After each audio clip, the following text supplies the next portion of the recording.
Lintik na mga insektong yan. Bakit ba hindi pa sila mawala-wala?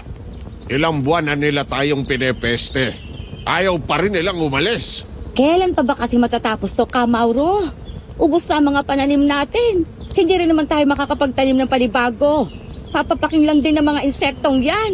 Walang makapagsabi, Aling Gloria. Kung may nakakaalam lang sana, di malamang nakaisip na tayo ng mainam na diskarte. Tay, may nakausap na po ba kayo sa gobyerno sa lungsod? Huwag ka nang umasa. Wala namang pakialam ang mga yun sa atin eh. Masyado silang abala sa pagpapalobo ng kanilang mga bulsa. Ilang ulit ko nang nakausap ang gobernador. Ang sabi, magpapadala ng tulong. May dumating ba? Wala. Nakababahala lang. Ilang ulit na tayo nagsasagawa ng ganitong malalaking mga pagsisiga para magpauso. Pero hindi naman kumakaunti ang mga salot. Baka mamaya tuluyan ang sakupin ng mga yan ng buong baryo natin. Hindi na lang ang mga taniman ang maaalanganin. Yun nga rin pong inaalala ko, Manang. Hindi malabong magkasakit na rin tayo gawa ng mga pesting to. Patawad, wala akong magawa bilang pinuno ng baryo natin. Huwag mong sisihin ang sarili mo, Mauro. Nakikita naming lahat ang malasakit mo sa baryo. Alam namin ginagawa mong makakaya mo. Sadyang hindi lang talaga biro itong kinakaharap nating problema ngayon. Ituon mo na lang po ang pansin sa mga pananim, Tay. Hindi naman kasi problema sa atin kung may magkasakit man. May mahusay tayong albularya. Siguro nga walang magawa si Malia laban sa mga salot na yan. Pero subok na ang kakayahan niya sa pagpapagaling. Pero alam mo, anak, ang totoo, nananalangin pa rin akong sana magkaroon ng bisa ang mga ginagawang pag-aalay ni Malia. Para naman matapos na tong pananalanta ng mga peste. Uy, si Amparo parating. Anong problema niya? Ba't napakaputla at humahangos? Kala mo hinabol ng dyablo. Mauro! Yung kalabaw! Yung kalabaw ni Mang Erning! Huminahon ka, Ineng. Hindi kita maintindihan kung nagsasalita ka ng humahangos. Yung kalabaw ni Mang Erning! Natagpo ang patay! Ha? Namatay yung kalabaw? Ano raw bang nangyari doon? Baka naman may sakit o ano? Hindi po ganun kasimple, Mauro. Amparo, ano ba kasing nangyari doon? Diretsuhin mo na. Kinakabahan na ako sa iyo eh. Yung pobreng hayop kasi, nilusob ng mga insekto. Ayun, ang daming kagat. Butas-butas yung buong katawan. Maski bunghanga, ilong, tenga at mga mata, pinasok na rin. Mariosep, seryoso ka ba dyan, Amparo? Seryoso po ako, Manang. Kitang-kita ng dalawang mata ko. Napadaan ako ron habang papunta dito. Si Lola Pilita nga'y nagpaiwan doon. Pwede niyo puntahan kung gusto niyo. Kapag nakita niyo, isang tingin pa lang, masasabi niyo na isinumpa yata ang baryo natin. Sumpa sa atin tong mga insekto na to. Hindi lang po sila basta-basta salot.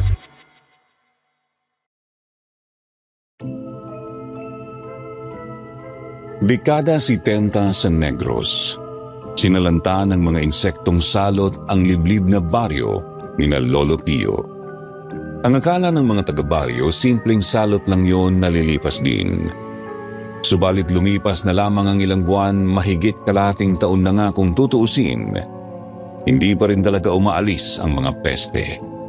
Sa halip ay palala pa sila ng palala. Noong una ay mga pananim lamang nila ang sinasalanta, ngunit umabot na sa puntong pati mga alagang hayop ay sinasalakay na rin ng mga insekto. Lahat na ng mga pangontra sa mga peste ay sinubukan nila pero walang umuubra. Maski ang mga pag-aalay o ritual ng pinagkakatiwalaan nilang albularya ay walang magawa. Lingid sa kanilang kaalaman. Kaya pala nila dinadanas ang ganong uri ng pagdurusa ay dahil sa kagagawan ng isang alagad ng dilim. Isang naghihiganting aswang. Madilim ang kwentong ibabahagi ko, mga ka-KP. Maigi kong ihahanda ninyo ang inyong mga sarili sa inyong mga maririnig. Pero kung gusto ninyo ang ganitong uri ng mga kwento, siguraduhin ninyong nakasubscribe kayo sa channel na ito. Yan ay para manatili kayong updated sa mga uploads. Ako nga po pala si Joseph ng Mindoro at naririto ang kwento nila Lolo Pio.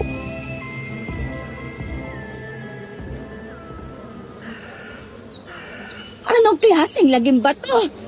Totoo nga! Tinuhumog at inasok ng laksa-laksang mga insekto yung kalabaw.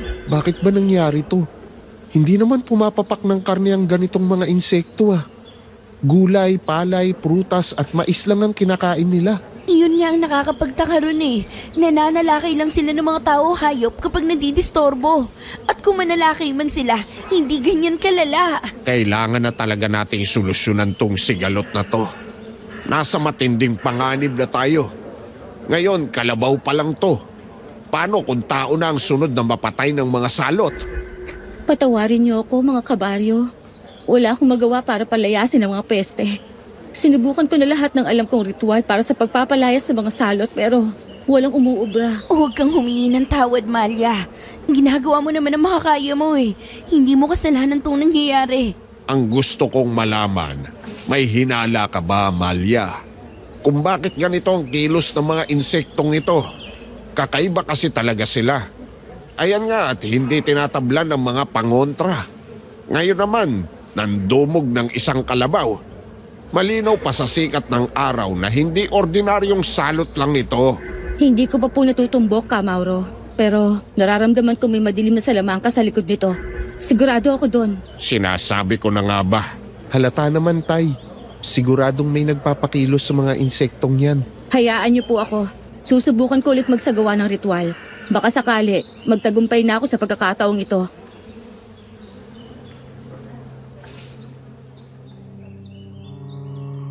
Habang nag-uusap ay napansin ng binata pa noong si Pio ang lola Pilita ng kababata niyang si Amparo. Tahimik itong nakatitig sa bangkay ng kalabaw, halatang napakalalim ng iniisip. Kaya naman nilapitan niya ito at kinausap.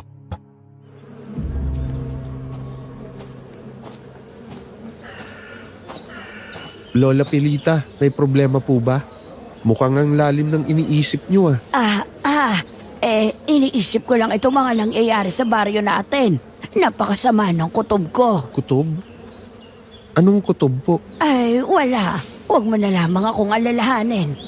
Teka po, Lola Pilita.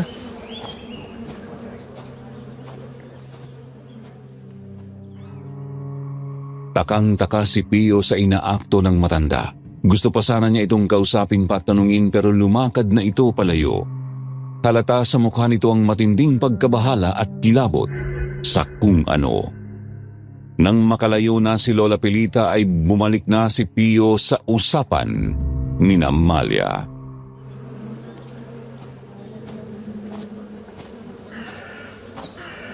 Kung may maitutulong kami, sabihin mo lang ha, Amalia. Gagawin din namin ang makakaya namin. Siguro po, tulungan niyo ako maghanda ng mga iaalay. Wala na tayong mga pananim na pwedeng gamitin. Ayoko rin naman pong humingi ng mga alagang hayop, kaya ang hihingin ko ay 7 mga isda lamang galing sa ilog. Kahit anong uri ng isda, huwag ninyong linisin. Ako naman ay manghuhuli ng mga palakang bukid at mga ibon. Walang problema doon. Kami na ni Amparo ang bahala. Kikilos kami agad para maisagawa na natin ang ritual sa lalong madaling panahon. Sige, mag-iingat kayo. Magdala kayo ng mga pambugaw sa mga insekto.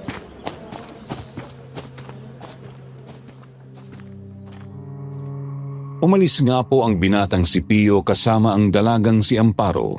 Agad silang nagtungo sa ilog para manghuli ng 7 isda.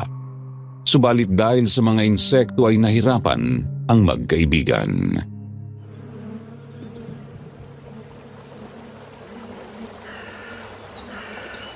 Diyos ko naman, pati ba naman dito sa ilog may mga insekto pa rin? Kahit nga sa tawid ng ilog, marami rin oh. Ang nakapagtataka lang, sabi sa balita, wala naman daw nananalantang mga salot sa mga kalapit baryo natin. Kahit yung baryo na katabi lang natin, walang ganitong problema. Ibig sabihin, malamang tama ang hinala ni Malia. May nagpapakilos nga sa mga salot na to.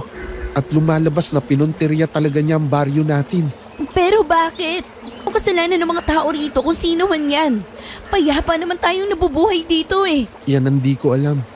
Siguro tanungin ko si tatay tungkol dito. Tanungin mo na rin si Lola Pilita mo. Baka sakaling may alam siya. Alam mo kasi napansin ko kakaibang pagkabalisa ng lola mo kanina eh. Parang may iniisip siyang malalim.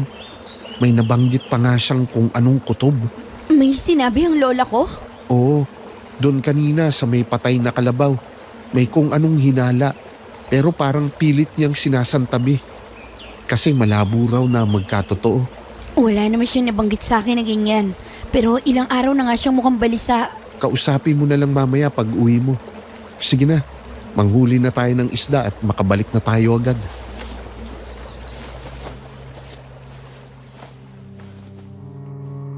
Nanghuli nga ng 7 isda ang magkaibigan pagkatapos ay agad na nilang pinuntahan si Malia. Naroroon siya sa may kakahuyang merong isang patay na balon. Sinadyang inilaan ng maliit na kaperasong lupang yon para sa mga ritual na kanyang ginagawa. Malapit lang din mula roon ang tinutuluyang kubo ng albularya. Ang pumili sa lugar na yon ay isang matandang dating pinuno ng baryo na si Kadolpo. Ang albularya, si Amparo at Pio lamang ang naroroon nung mga oras na yon.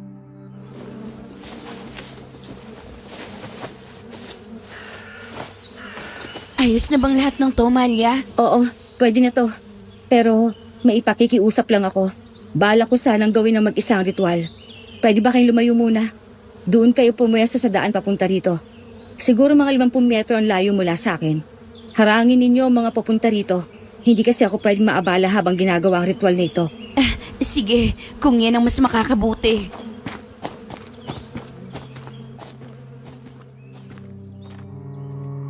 Lumayo nga sina Amparo at Pio tsaka pumwesto sa daan papunta sa kakahuyang nasa gilid lang ng baryo.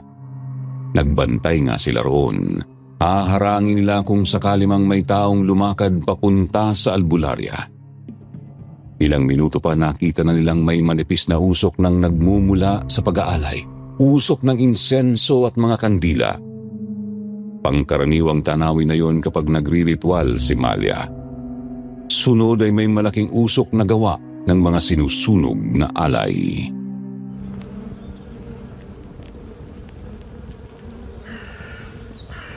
Hindi ko makita ng malinaw ang ginagawa ni Malia. Medyo malayo na tayo eh. Hayaan mo na. Ang mahalaga, ginagawa niya makakaya niya. Talagang malaki ang tiwala at paghanga mo sa kanya, no? Siyempre naman, hindi ko makakalimutan ng tulong niya sa akin. Isa ko sa mga una niya na pagaling nung dumating siya rito sa baryo. Mga 3 taon na rin ang nakakaraan. Nagdeliryo at naging aloko noon dahil sa hindi mapaliwanag na lagnat, tapos napagaling niya ako. Simula rin nun, wala nang nagkakasakit ng matagal at malubha dito sa atin. Napapagaling niya agad eh. Sinabi mo pa, kaya di mo maalis na humanga ako sa kanya. Kahit ibang mga taga-baryo natin, ganun din ang tingin. Teka, anong meron? Ba't ang laking usok naman yata niyan? Ha? Oo nga no. Mukhang may kakaibang nilagay si Malia sa apoy ng pag-aalay ngayon.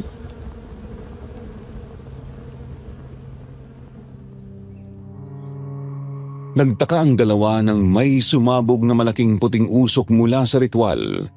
Kakaiba ang amoy nun, parang magkahalong amoy sinusunog na karne at halimuyak ng bulaklak na di nila matukoy.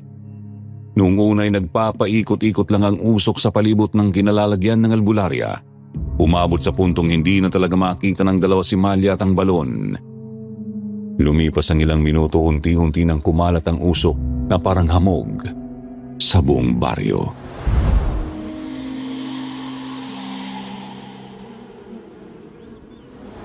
Ang laki at ang kapal ng usok na puti. Ano ba tong ritual na sinasagawa ni Malia? Bakit ganitong usok na to? Hindi ko alam, Pio. Hindi pa naman kasi nangyayari to sa mga pag-aalay niya dati. Wala rin siya nabanggit na ganito palang mangyayari.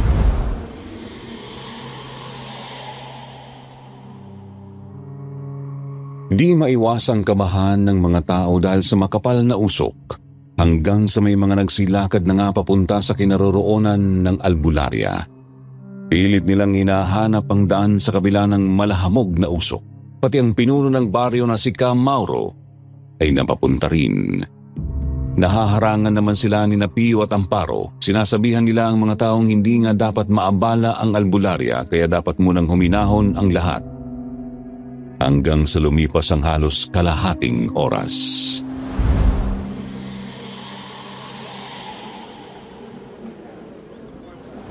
Ano na kaya talagang nangyayari doon?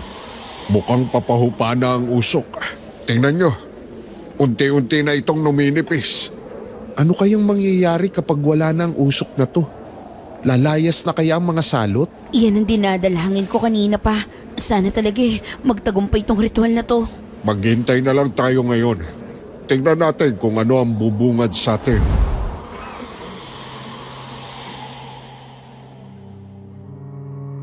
Unti-unti nang humupa ang makapal na usok sa baryo. Naghintay ng dagdag na kalahating oras pa ang baryo bago tuluyang naging malinaw ang paligid para sa kanila.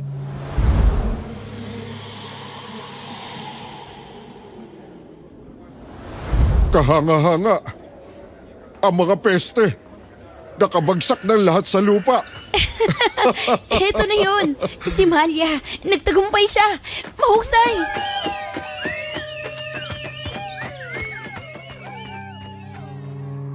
Agad ay masayang napatakbo si Amparo papunta sa dalagang albularya. Lumalagatok sa bawat hakbang niya ang mga patay na insekto sa lupa. Mabilis namang sumunod sa kanya si Pio. Tumutunog din ang mga natatapakan niyang patay na mga insekto. Pagkalapit sa albularya ay nakita nila ang nagkalat na mga sunog na isda, ibon at palaka sa lupa.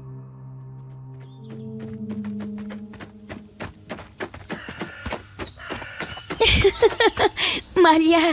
Nagtagumpay ka sa wakas! Sa wakas wala nang salot dito sa baryo! Napakahusay mo talaga! Masaya rin ako. Nagumana na rin ang ritual ko, Amparo. Ngayon, ang ipanalangin na lang natin, sana, hindi na bumalik ang mga yan. Siguro naman hindi na sila babalik. Namatay na ang mga insekto eh. Malamang ang mga itlog at anak nila ay nangagsinamatay na rin.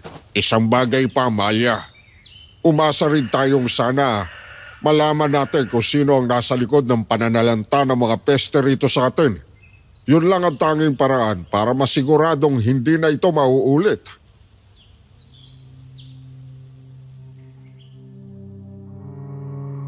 Sumapit ang gabi. Ang lahat ay masayang pinagsaluhan ng hinuli nilang mga palakang bukid. Gustuhin man kasi nilang magkaroon ng malaking salo-salo, wala pa silang sapat na mga ani at karne para roon. Kakalutas pa nga lang ng problema nila sa mga salot.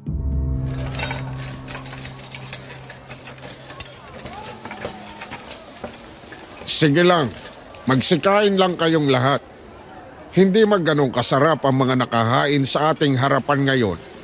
Ito naman ang hudyat ng ating pagbangon. Wala na ang mga salot. Aalamin din natin kung sino ang nasa likod ng pananalanta ng mga peste sa ating mahal na baryo. Kasabay noon ay makakapagtanim na ulit tayo at makakapaghintay ng masaganang ani paglaon. Magdiwang tayo! Pero syempre, Tay, hindi pwedeng hindi natin pasalamatan si Malia. Di po ba? Siyempre naman, ang ating bayaning albularya. Isang malaking pasasalamat para sa iyo. Mula sa aming kapwa mo taga-baryo, isa kang biyaya para sa amin. Wala pong anuman yun, Kamauro. Masaya akong makatulong sa inyo. Oo nga pala, Amparo. Nasaan ba ang iyong Lola Pilita? Sumama po ang pakiramdam niya kanina eh. Bigla na lang po siyang nilagnat at nanamlay. Hindi na nga sana ako pupunta rito. Kaso si Lola mismo nakiusap sa akin. Ako na lang daw pumunta para sa aming dalawa. Nakakapagtaka naman.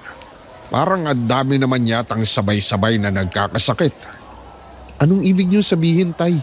Kung isasama si Manang Pilita, 4 ang alam kong may sakit ngayon sa baryo.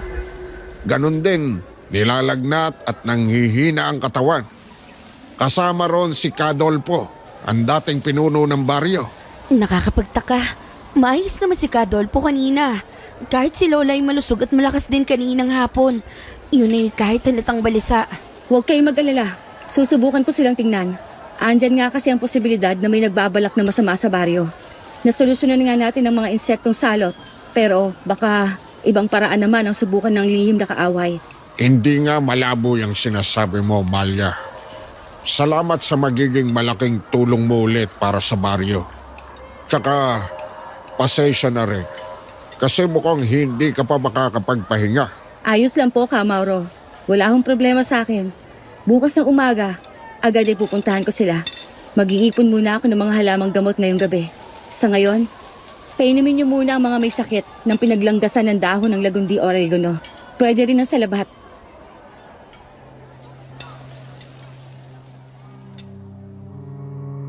Pagkatapos kumain, agad nang nagbalot si Amparo ng makakain ng kanyang lola Pilita. Nagpaalam siyang uuwi na sa kanila. Sinamahan naman siya ni Pio. Ayaw kasi ng binata na lumakad ng mag-isa ang kababata sa dilim ng gabi.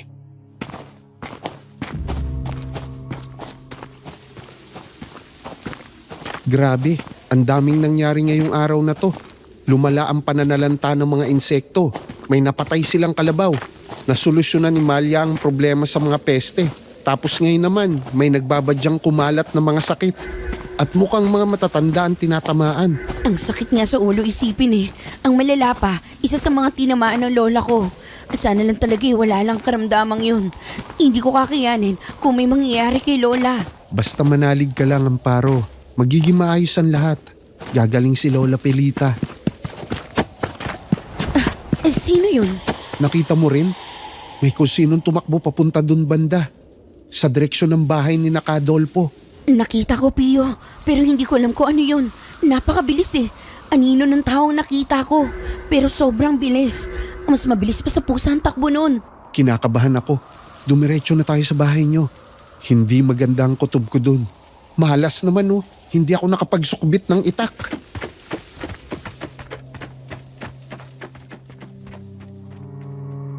Napatakbo ang dalawa sa daan, palingon-lingon at baka sinusundan pala sila ng kung anong nilalang. Gusto sana nilang bumalik sa salo-salo para sabihan sina Ka Mauro at Malia tungkol sa kanilang nakita. Pero inaalala naman ni Amparo ang kanyang lola. Si Pio naman ay ayaw hayaan ng kaibigan na umuwing mag-isa, kaya naman dumiretso na lang talaga sila sa bahay ng maglola. Doon ay nadatnan nilang gising ang matanda kahit medyo nananamlay pa rin.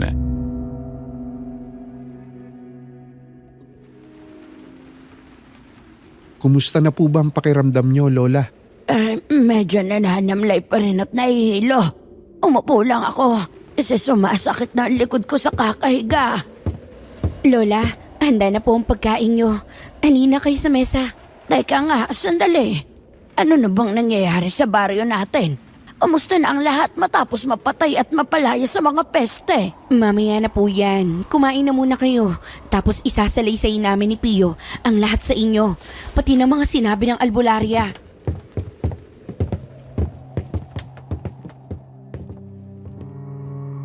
Inakay ni Pio ang lola ng kaibigan papuntang mesa. Hinayaan muna nila itong kumain. Nagpakulo rin muna ng luya ang dalaga pagkatapos ay nagsimula na silang mag-usap. Ikinuwento ng magkaibigan sa matanda ang mga nangyari at ang mga napag-usapan sa salo-salo.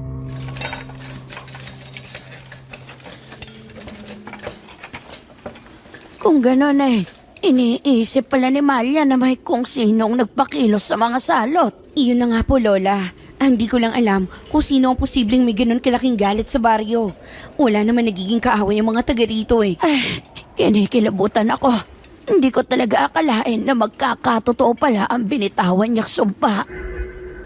Ha? Sino po, Lola? Yan po bang nabanggit ninyo sa akin kanina? Oo, ito nga. Matagal na panahon na itong nangyari. 15 anyos pa lang ako nito at si Kadolpo pa ang namumuno sa baryo. Mahigit 50 taon na rin ang nagdaan. Ano po bang nangyari noon?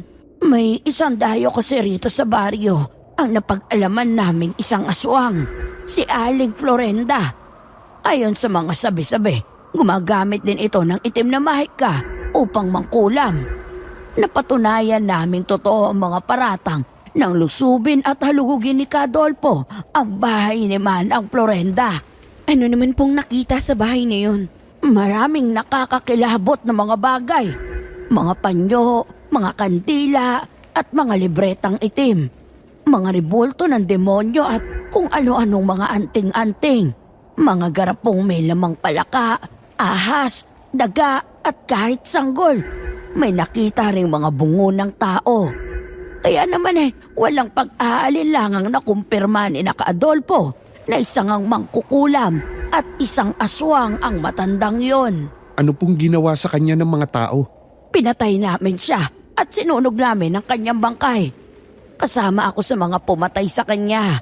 Pero bago pa man siya tuluyang malagutan ng hininga, nagbitaw siya ng isang sumpa. Sumpa? Ang lupaing ito ay tuluyang matutuyot at hindi na magkakaroon ng buhay. Ang mga tao ay magdurusa ng higit pa sa kamatayan. Isa-isang sisingilin ang mga nanakit sa kanya.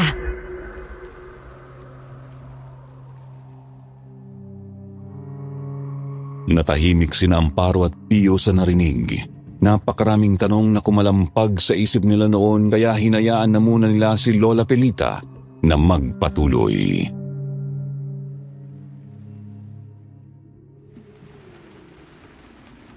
Pagkamatay ni Manang Florenda ay maraming albularyo ang pumunta upang dasalan ng lugar kung saan siya sinunog. Lumipas ang maraming mga taon at dekada, wala namang nangyayaring masama sa baryo. Sa halip naging masagana ang buhay ng mga tao rito. Kaya nyo naisip na baka wala ng bisa ang sumpa. Baka nga naman nakontra na yon ng mga albularyo noon. Yun nga, Pio. Kaya di namin naisip agad ni Adolfo na may kaugnayan doon ang pananalanta ng mga insekto. Baka naman kailangan landasalan ulit ang lugar kung saan sinunog ang aswang. Lagi namang nadadasalan yon. Yun ang mismong lugar na binigay ni Adolfo kay Malia, kung saan nagsasagawa ng mga ritual ang albularya sa tabi ng patay na balon. Ha? Ano po?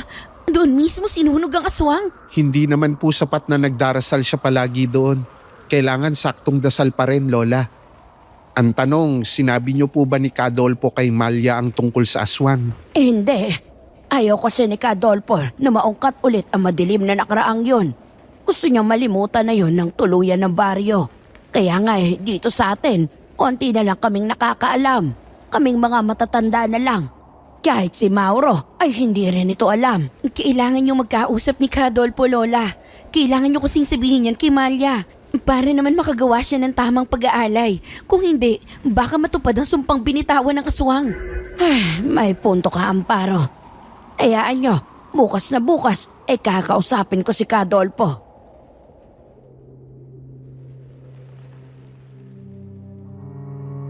Pinainom ng salabat ni Amparo ang kanyang lola. Pagkatapos ay inalalayan ulit ni Pio ang matanda para humiga sa banig. Doon na nagpaalam ang binata para umuwi. Hindi nga lang maiwasan ng binata na kilabutan habang nasa daan. Palingon-lingon siya at todo ang pagtakbo hanggang sa makarating sa bahay nilang mag-ama. Nagtataka siyang tinanong ng kanyang tatay kung bakit siya humahangos at putlang-putla. Agad namang sinalaysay ni Pio ang kakaibang nakita nila ni Amparo. Sinabi rin niya ang mga kinuwento ni Lola Pelita tungkol sa aswang na si Florenda.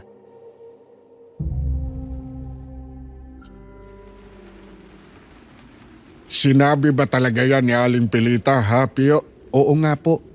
Bukas nga ay kakausapin niya kayo.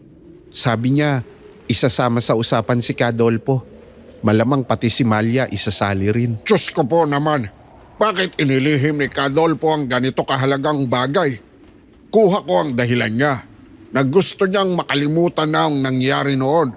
Ang kaso nga, mahalaga yon para sa kaligtasan natin ngayon. Kailangan nyo talaga silang makausap bukas, Tay. Kailangan mabigyan ng linaw ang lahat ng to. Kung pwede lang ay ngayon ko nakausapin si Adolfo at Aling Pelita. Pero ayun nga, pareho silang may sakit.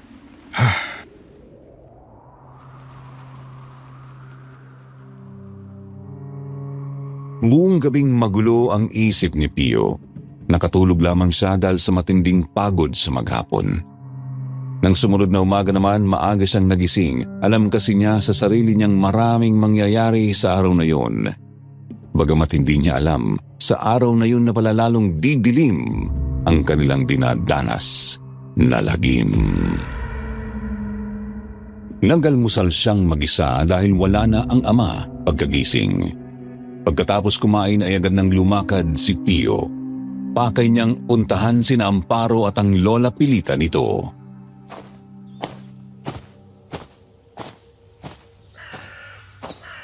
Sana ayos lang si Lola Pilita. Sana rin hindi madagdagan ng mga nagkakasakit dito sa baryo. Nakakasawa na tong dinadanas naming mga problema eh. Noong nagdaang mga taon naman, masagana at payapa kaming namumuhay dito. Pio! Pio! Halika rito! Bilisan mo! Si tatay, bakit parang takot na takot ang itsura niya? At bakit nagkukumpulan ng mga tao sa bahay ni Nakadolpo?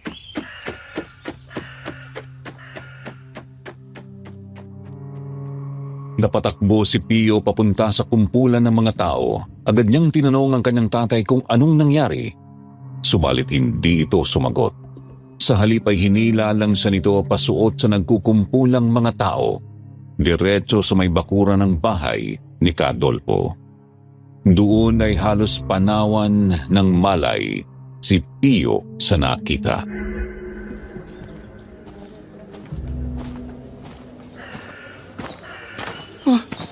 Tinamaan ng lintik. Anong nangyari kay Kadolpo? Bakit nagkaganyan siya, tay? Wala pang nakakaalam kung ano talagang nangyari. Maski ang mga anak at apo ni Kadolpo ay hindi rin nakita ang may gawa niyan. Ang alam kasi nila, payapa lang na natutulog kagabi ang matanda. Oo, nananamlay, pero maayos naman ang itsura. Kaya nagulat na lang sila kung paanong nandito na siya sa bakuran at gulagulanit na ang katawan. Pero tay, wala namang makakagawa ng ganyang kahayop na bagay ng ganong kabilis. Kung may pumatay man kay Kadolpo, siguradong meron at merong makakapansin nun. Idagdag pang dito lang siya sa bakuran nila pinatay at hindi nilayo talaga. May isang posibleng gumawa nito, anak. Sino po? Naaalala niyo yung kwento niyo sa akin kagabi?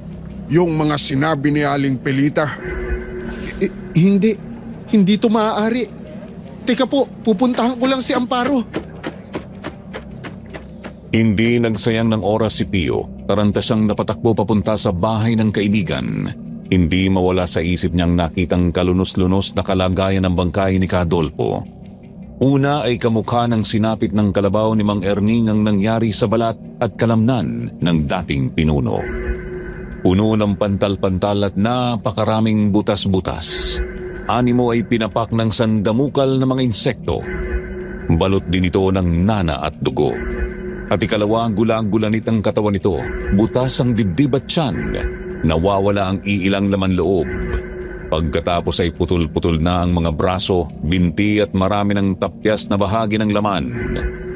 Habang tumatakbo ay isang salita lang ang bumabalandra sa isip ng binata. Aswang.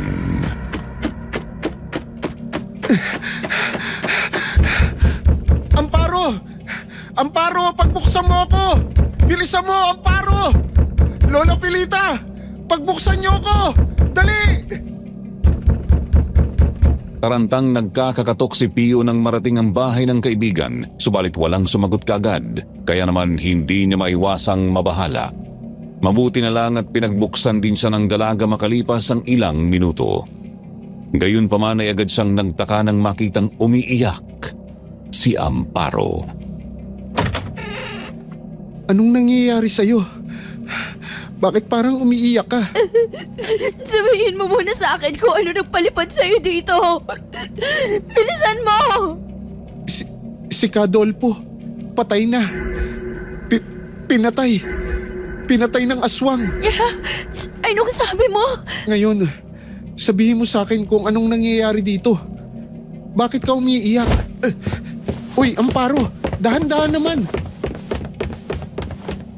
Dali-daling hinila ni Amparo si Pio papunta sa kanilang kwartong maglola. Pagkarating doon ng binata ay halos malaglag na ang kanyang panga sa gulat ng makitang kalunos-lunos na kalagayan ni Lola Pilita. Anong nangyari kay Lola? Bakit siya nagkaganyan? Hindi ko alam. Basta pagkagising ko ngayon lang din. Ganyan na siya. Pio, tulungan mo ako. Tawagin mo si Malia. Bilisan mo. Oo, sige. Maghintay ka rito. Kawig ang itsura ni Lola Pilita sa kalagayan ni Kadolpo. Puno ng butas-butas at pantal-pantal ang buong katawan. Mukhang gawa ng napakaraming insekto. Kahit wala namang nakita maski isang langaw, lamok o bubuyog si Amparo sa kanilang bahay. Napakarami ring lumalabas na nana at konting dugo sa mga butas na yon sa kanyang balat. Ang pinagkaiba na lamang ng dalawa ay buhay pa si Lola Pilita. Hindi pa nawawakwak ng aswang ang kanyang katawan bagamat wala itong malay. Kaya naman dali-daling kumaripas si Pio papunta sa bahay ng dalagang albularya at doon sa bakuran nito ay nadatnan niya ang kanyang tatay at iba pang mga kabaryo. Tay! Tay!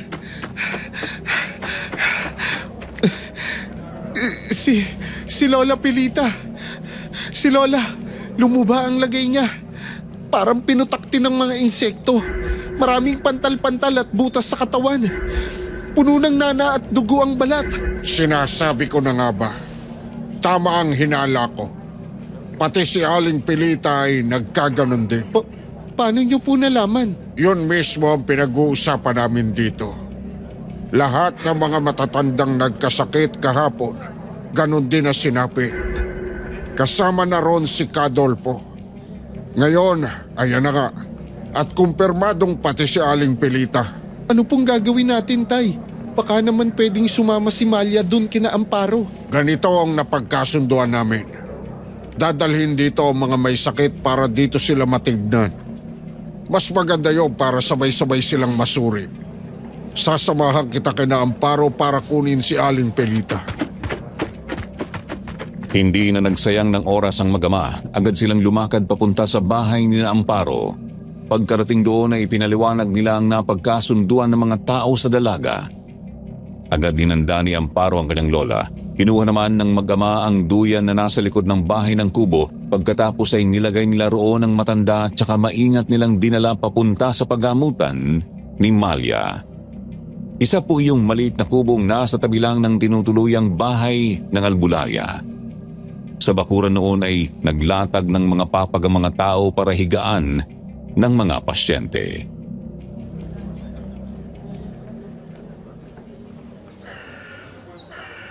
Makinig po kayo sa akin. Hindi lingid sa kaalaman natin ang mga sigalot na dinanas at dinadanas pa ng ating baryo. Sinilanta tayo ng mga salot. Ngayon naman, may isang karamdaman at isang aswang na nagbabadyang sirain ang ating kaligtasan. Gayunpaman, makakaasa po kayo. Gagawin ko ang makakaya ko. Ako ay magsasagawa ulit ng ritual upang magamot ang mga may sakit at mapalayas ang halimaw. Anong pwede natin gawin para magamot sila ngayon? Kung magre-ritual pa kasi tayo, baka matagalan pa bago sila gumaling. Nag-aalala na ako para kay Lola. Sa ngayon, sinusubukan ko pang alamin kung anong eksaktong karamdamang dumapo sa kanila. Pero wag ko kayo mabahala. Heto, niluto kong langis. Ipahid ninyo sa balat ng mga may sakit kada alas 3 na madaling araw at alas 3 ng hapon. Pagka-uwi, huwag nyo rin muna silang hayaang lumabas-labas para hindi tamaan basta ng palipad hangin. Palipad hangin? Ano yun? Yon ay isang uri ng mahika na ginagamit ng mga mangkukulam. Bumubulong sila ng orasyon sa hangin at pinatatama yon sa kanilang puntirya upang magkaroon ng talab. Pasensya na kung may dagdag tanong ako, Malia. Ano naman ang gagawin natin upang hindi pasukin ng aswang ang mga bahay namin?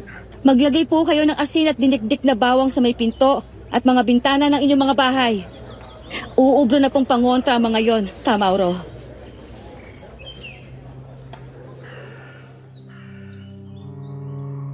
Pagkatapos masuri ni Malia ang mga pasyente ay inuwi na ng kanilang mga kamag-anak ang mga ito. Sina Mauro at Pio ulit ang nagdala kay Lola Pilita. Agad namang umalis si Mauro para tulungan ang albularya na maganda ng pag-aalay.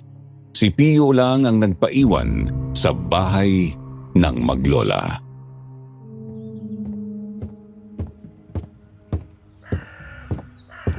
Amparo, alam kong nag-aalala ka para kay Lola Pelita.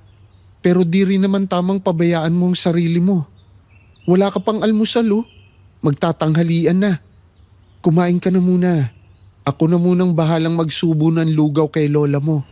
Natatakot ako, Pio. Manalig ka lang. Magiging maayos din si Lola Pelita. Gagaling din siya. Hindi lang kasi yun ang inaalala ko. Pio, natatakot akong baka matulad kay Adolfo si Lola. Amparo, Ang aswang ang nagpakaalat ng mga peste at ng kakaibang karamdaman. Tapos, bigla niyang sinalakay si Adolfo. Hindi malabong sunod niyang pupuntirye ng iba pang matatandang may sakit, kasama na si Lola. Naisip ko lang kasi, baka inuuna ng sumpa ang mga matatandang buhay na noong sinunog si Manang Florenda. hayaan mo. Sasabihin ko kay tatay yan. Sabi rin kasi niya sa akin, magsasagawa sila ng investigasyon ngayong araw. Roronda din daw sila mamayang gabi. Sasabihin ko na pabantayan ang bahay ng mga nagkasakit na matanda. Pati na rito sa inyo.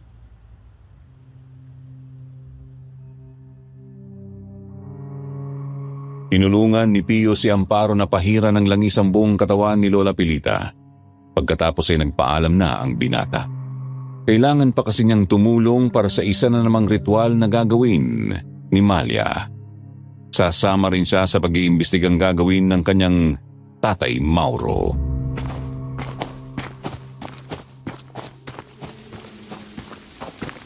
Mahirap pa po pala to sa inaakala ko.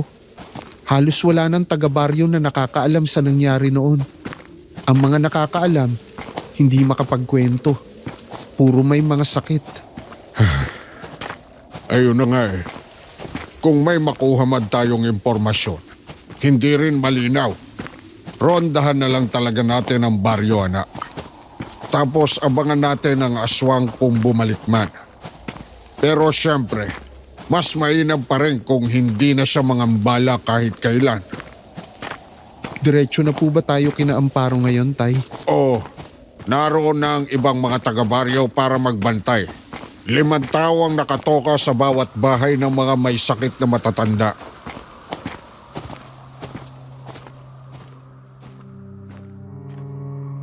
Hindi mapalagay si Pio kahit kasama ang kanyang tatay. Pakiramdam niya kasi ay may mangyayaring malagim noong gabing yun. Habang naglalakad nga ay mayat maya niyang hinahawakan ang lalagyan ng dala niyang itak. Umaasang sana may talab yun laban sa aswang. Lumakad sila papunta sa bahay ng maglolang Pilita at Amparo. Subalit malayo pa man sila ay...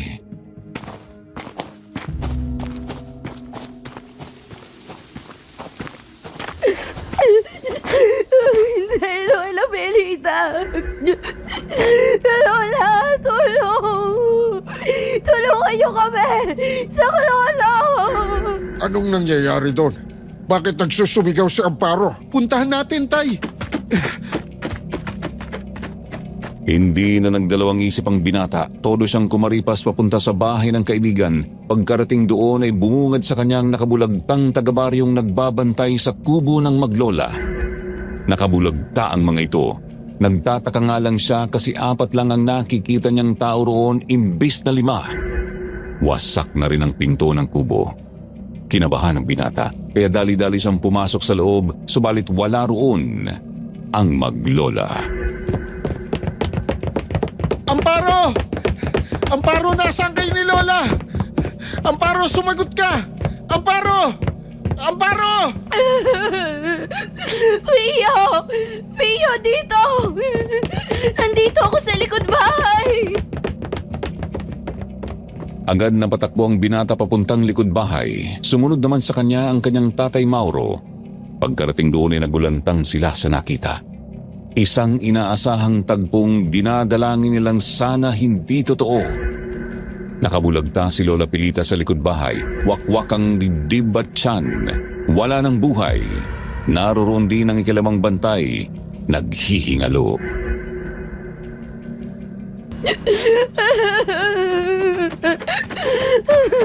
Amparo, anong nangyari dito? Anong ginawa ng halimaw sa inyo? Bigla na lang sila sumalakay. Pinagpamatay ang mga bantay. Tapos pinasok niya ang kubo. Ninagit niya si Lola dito sa likod. Tapos, eto na. Wala na ang lola ko, Pio. Wala na si Lola Pelita. Pio, sundan natin ang aswang. Subukan lang natin. Baka sakali magawa pa natin. Amparo, dito ka lang muna. Pangako, hahanap ako ng paraan para iganti si Lola Pelita. Pangako ko yun sa'yo. Saan ba tumakbo ang halimaw, Ineng? Tinuro ni Amparo kung saan tumakbo ang halimaw. Doon yun sa may kakahuyan sa gilid ng baryo. Mabilis namang tinumbok ng mag-ama ang direksyong yon.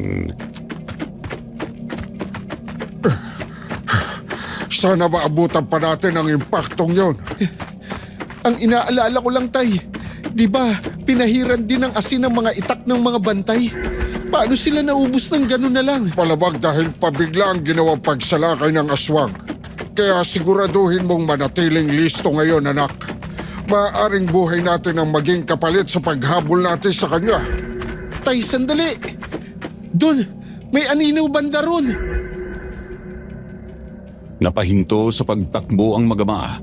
Sa liwanag kasi ng buwan ay may naaaninag si Pio na isang anino. Naglalakad lamang ito sa may lilim ng mga puno sa kakahuyan. Pansin niyang isa itong babae dahil medyo mahaba ang buhok. Bakit naman may babaeng magpapagala-gala na ganitong oras ng gabi? Idagdag pang alanganin ang kalagayan ng baryo ngayon. At mag-isa lang siya. Hindi maganda ang kutob ko, Tay. Lapitan natin. Mag-ingat tayo para di niya tayo mapansin. Sige, ilabas na natin ang mga itak natin. Maingat na bumuntot ang dalawa sa nakita nilang anino. Binilisan nila ng konti ang tahimik na lakad para mahabol nila ito. Ilang sandali pa ay nakalapit ni sila ng konti. Sakto namang lumakad na ito sa ilalim ng direktang liwanag ng buwan. Kumpirmado. Yan ang aswang, Tay. Humanda ka, anak.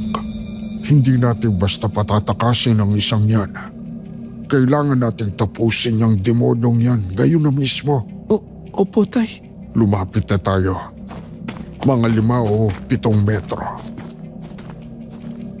Pinako ni Pio ang tingin sa halimaw. Kitang-kita niya ang kulay lupa nitong balat na puno ng mga kaliskis. Kita rin niya ang napakahaba nitong buhok, pati na ang matatalim nitong mga kuko. Maingat pa silang sumunod sa aswang hanggang sa makahanap na si Ka Mauro ng tamang tiyempo. Ngayon na, Pio. Aatake tayo.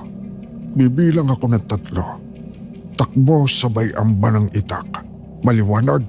Maliwanag po, Tay. Heto na. 1, 2, 3. Nangangatal man sa kilabot ay pinilit ni Pio ang sarili. Inalala niya ang kalunos-lunos na sinapit ni na Lola Pilita at Adolfo. Ayaw niyang madagdagan pa ang mga mapatay sa ganong kasahol na paraan. Kaya naman tuloy-tuloy silang tumakbo ng kanyang tatay habang nakaamba ang kanika nilang mga itak. Etong sa'yo! Mamamatay ka ng demonyo ka! Lagot! Kakailag! Ang bilis niya! Hindi pa kami tapos! Akmang tatagain na ni Ka Mauro ang halimaw pero mabilis itong nakaiwas. Si Pio naman ang nagpakawala na magkakasunod na taga, subalit naiilagan lang din ito ng aswang. Pumulot ng marami-ramiring bato ang pinuno ng baryo. Saktong napansin nilang papasugod na sa kanila ang aswang. Doon ay hinagis ni Ka Mauro ang mga bato. Pukul sa aswang. Sapat na yun para malingat ang aswang. Sa wakas, tinamaan ka rin! Sabihin na natin dapis lang yan sa pisngi. Pero tinamaan ka pa rin. Ituloy mo lang yan, anak. Babatuhin ko lang din siya ng babatuhin. At saan ka pupunta? Tatakas ka, ha? Tatakas ka? Hindi namin papayagan yan! Aktong tatakas ang halimaw, pinabol siya ni Pio ng taga. Nadaplisan ito sa kanang braso subalit hindi ito huminto. Tuloy-tuloy itong tumakbo palayo sa mag-ama. Habulin natin ang salot na yon! Kuha ko po, Tay. Mamulot din po tayo ng dagdag ng mga batong panghagis daan. Tumakbo ang mag-ama para sundan ang halimaw. Pasimple rin silang humihinto upang mamulot ng mga bato, subalit ilang sandali pa ay hindi na nila matanaw ang aswang.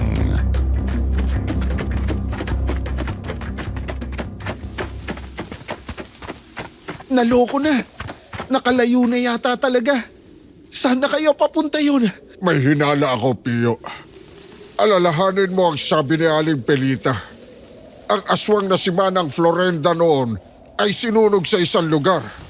Palagay ko, doon papunta ang hinahabol natin. Doon din papunta ang direksyon na to kapag nagtuloy-tuloy tayo. Sa lugar kung saan nag-aalay si Malia. Sa may patay na balon. Doon nga. Sige na. Bilisan na natin.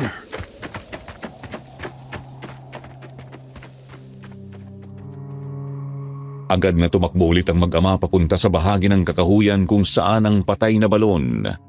Subalit hindi na talaga nila nakita ang aswang. Sa halip,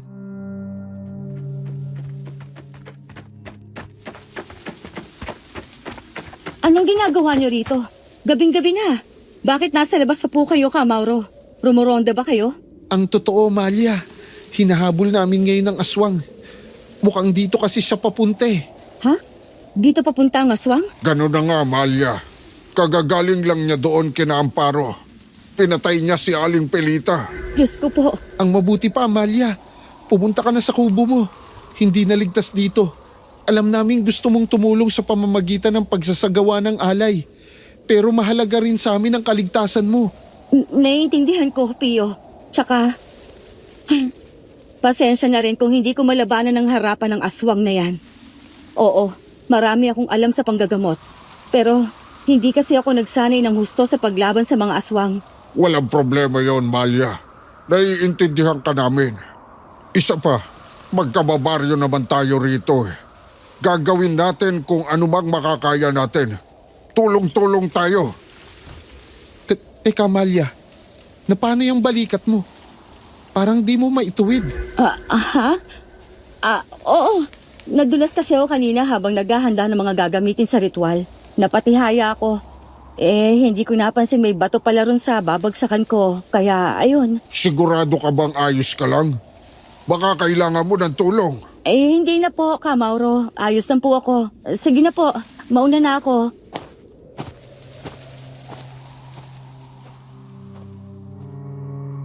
tinitigan na mag-ama ang dalagang naglalakad palayo.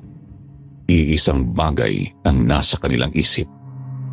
Nang makita na nila itong pumasok sa tinutuluyang kubo, lumakad na rin sila.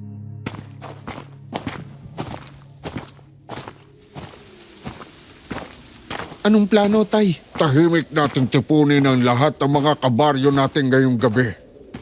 Pupuntahan at hahalugugin natin ang kubo ni Malia. Kapag napatunayan natin siya ang aswang, agad natin siyang papatayin.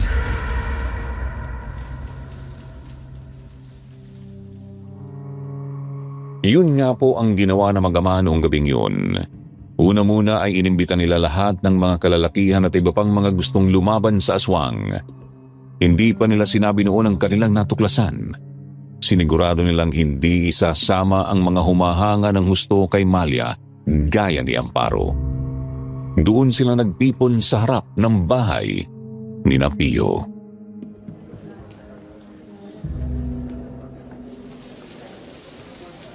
Makinig kayo mga kabaryo. Ngayong gabi ay tutugisin natin ang halimaw. Hindi natin hahayaang makapatay pa ang aswang na yan. Masyado na siyang maraming kinuha sa atin. Kailangan na nating tapusin ang pagdurusa natin. Ngayon, basahin ninyo yung mga nasa papel na binigay namin ng anak ko. Sinisiguro ko sa inyong totoo ang lahat ng mga naririyan. Kami mismo ang nakasaksi. Kaya naman, susugurin natin ngayon ang lugar na yan Ihanda nyo ang inyong mga sarili.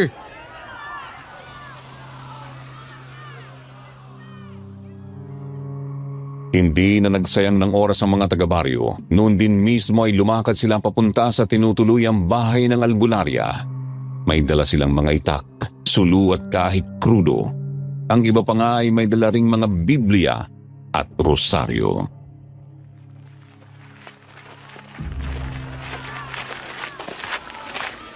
Mauro, ano pong ibig sabihin nito? Bakit kayo nandito? Pasensya ka na, Amalia. Pero kailangan naming tingnan ang bahay mo. Bakit po? Ano po bang meron sa bahay ko? Mga kasama, pasukin natin ang kubo ng albularya. Teka po, sandali. Ano bang ginagawa nyo?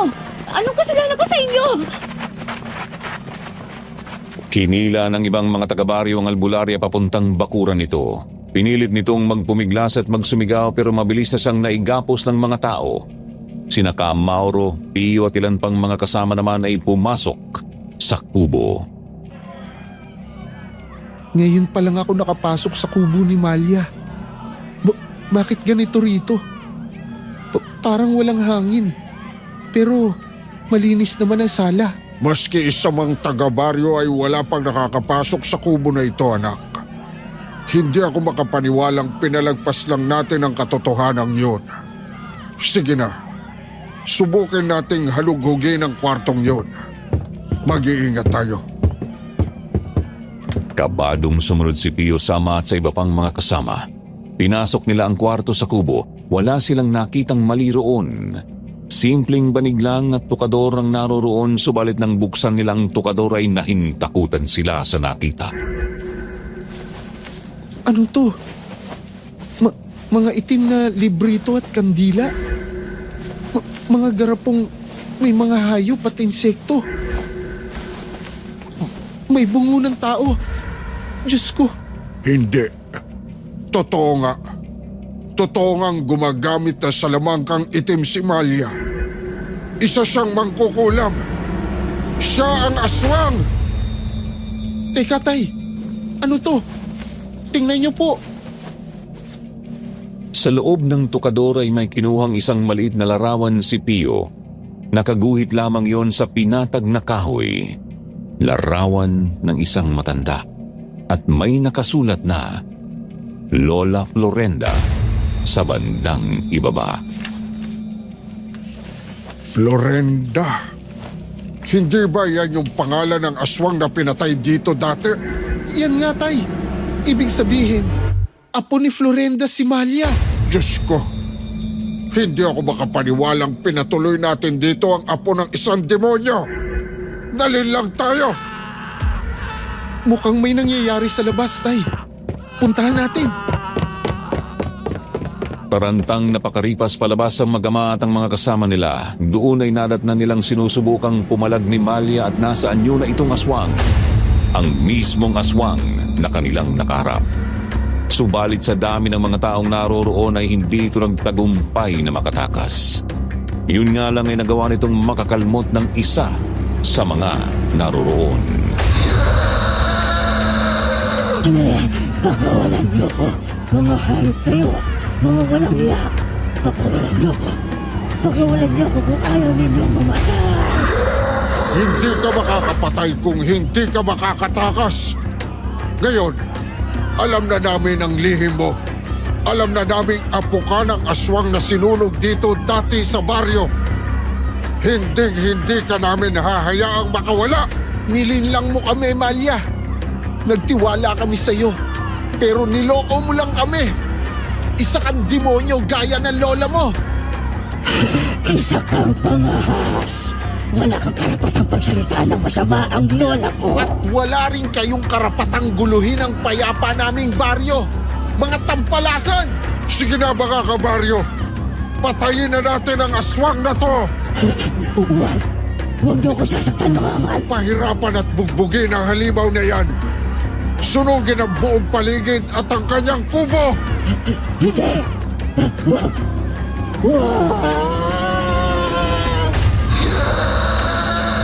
Tulong-tulong na pinagtataga, pinagsasaksak at kinulata ng mga taga-baryo ang halimaw. Kasabay noon ay sinunog nila ang kubo at ang lupa sa paligid nito.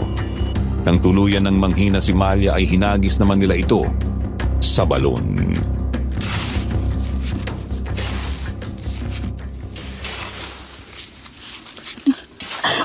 Mga walang hiya kayo. Isinusumpa ko ang baryong ito sa ngalan ni Lola. Babalik ako. Babalikan ko kayo.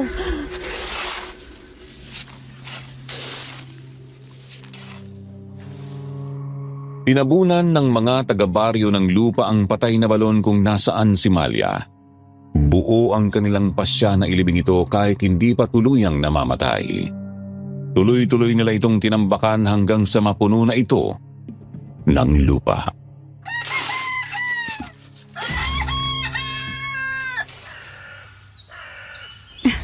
Hindi ako makapaniwalang si Malia pala ang aswang. Siya pala ang pumatay kay Lola Pilita. Walang nag-akala maski isa, Amparo. Tinanggap natin siya na maayos dito. Naging mabuti rin siya sa atin. Yun pala, pagkukunwari lang ang lahat. Ayos na bang inilibing siya ng buhay? Mapuputol na kaya ang sumpa na galing kay Manang Florenda? Yan ang hindi pa sigurado. Pero magpapahanap naman daw si tatay ng lehitimong albularyo. Tsaka ayun, marami ring nag-iisip na mabuti nang sinapit ni Malia ang ganun. Ang mamatay sa masahol at mahirap na paraan.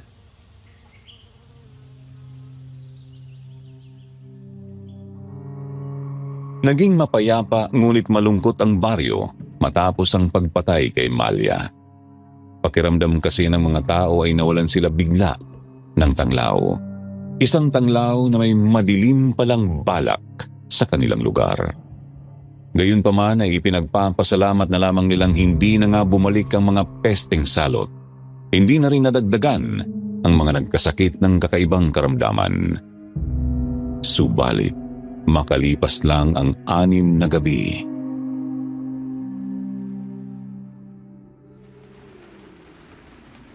Saan na kaya si tatay? Mag-aalas 10 na ng gabi ah. Bakit wala pa rin siya? Hindi man lang siya umuwi para maghapunan. Kinakabahan ako. Nangyayari lang ang ganito kapag may mahalagang kailangang asikasuhin sa baryo.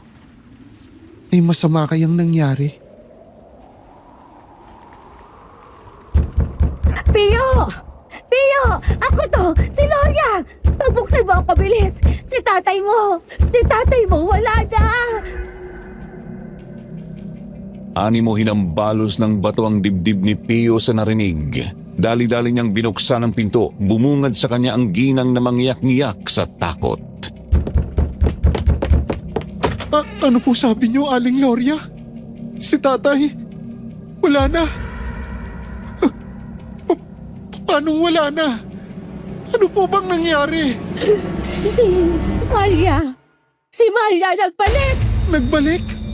Paanong nagbalik? Iba na ang kanyang itsura. Punit-punit ang kanyang damit at naaagdas ng katawan.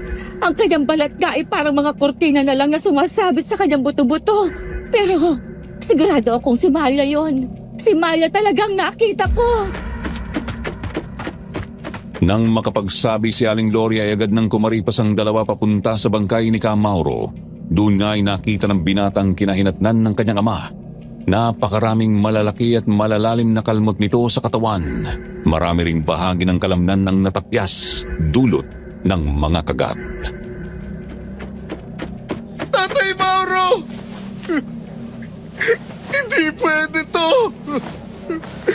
Bakit niyo sinapit to, Tay?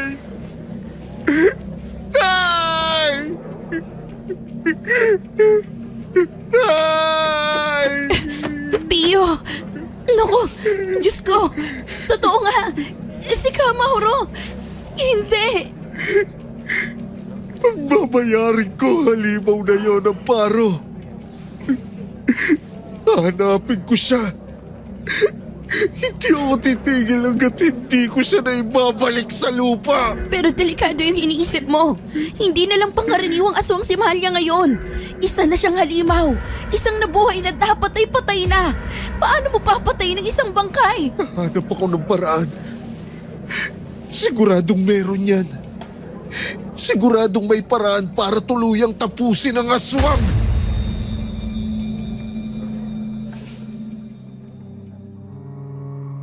Sa gabing yun ay nagimbal ang buong baryo. Nawalan sila ng isang butihing pinuno na siyang umaakay sa kanila sa gitna ng dilim. Pakiramdam ng mga tao ay naiwan sila sa lugar nilang medyo malayo sa bayan, sa isang baryong may gumagalang halimaw.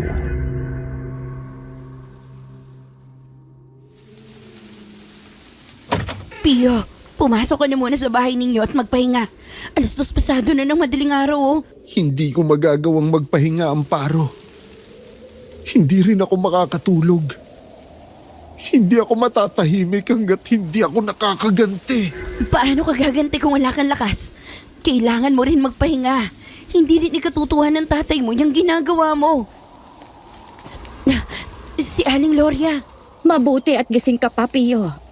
Tapos na naming mailigpit ang bangkay ng iyong ama. Bukas ay magagawa na siya ng kabaong. Dadasalan at ibuburol natin siya ng ilang oras lang. Tapos, ililibing agad pagsapit ng hapon. Ayos na ba sa iyo yon? Ayos man po sa akin o hindi. Alam ko namang yun ang makakabuti para kay tatay. Masyadong masahol ang sinapit niya. Di natin siya pwedeng iburol ng matagal. Oo nga pala. May nakausap akong isang taga-baryo natin. Ang sabi niya, may posibilidad daw na naging isang amanlahig si Mahalya. Ano po? Amanlahig. Ito raw yung mga aswang na namatay nang hindi na ipapasa ang kanilang mga itim na bato.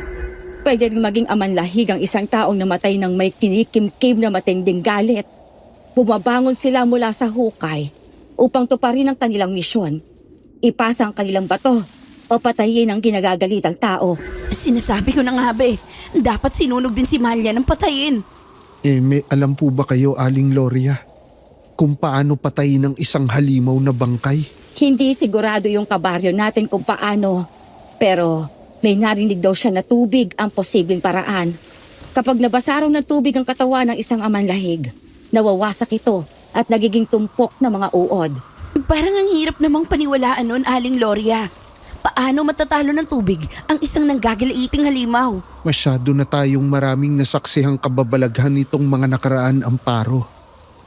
Wala na ako sa posisyon para isantabi agad ang mga posibilidad na ganito. Pero hindi rin siguradong nakausap ko, Pio. Baka mapahamak ka lang. Susugal ako. Magdadala pa rin ako ng mga itak at iba pang mga pangontra. Baka sakaling gumana. Pero sa ngayon, may naisip na akong plano. Sasama ako.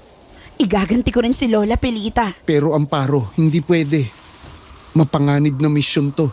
Kung anumang dahilan ang sasamihin mo sa akin, sabihin mo rin yan sa sarili mo. Mapanganib, pero pupunta ka pa rin. Halimaw ang kalaban. Gagawa ka kamo ng paraan. Yung mga yun lang din ang isasagot ko sa'yo.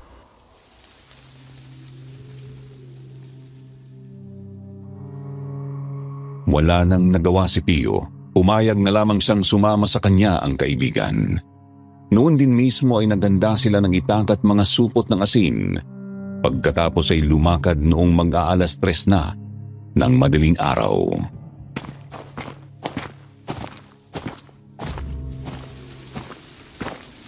Ngayon, ang una nating problema ay kung paano mahanap ang halimaw na yon.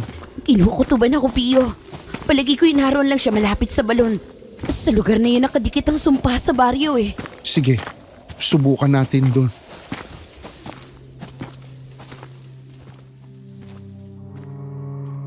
Lumakad ang dalawa papunta sa may patay na balon. Sa daan pa lang ay dama na nila ang kilabot. Alam na alam nilang buhay ang nakataya sa kanilang lakad. Pero wala sa kanilang may balak na umatras. Ilang minuto pa natanaw na nga nila ang pakay na lugar mula sa malayo.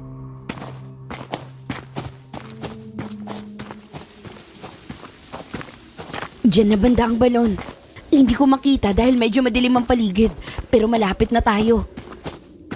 Sa totoo lang, kinikilabutan ako. Pero kailangan nating ituloy to. Igaganti natin si Natatay at si Lola Pelita at ang lahat ng mga nasaktan at napatay ng halimaw na yan. Pio, tigil. May nakita ka? Doon. Doon banda sa halamang yun. Tingnan mo. Napalingon ng binata sa itinuro ng dalaga. Kita nga niyang may gumagalaw sa isang bahagi ng halamanan. Madilim doon kaya di nila makita kung ano yon nung una. Subalit hindi nagtagal ay may bigla na lang tumakbo palabas sa halamanang yun. Ang amalanhig! Yan na yun! Yan na yung halimaw! Ngayon na, Amparo! Takbo na!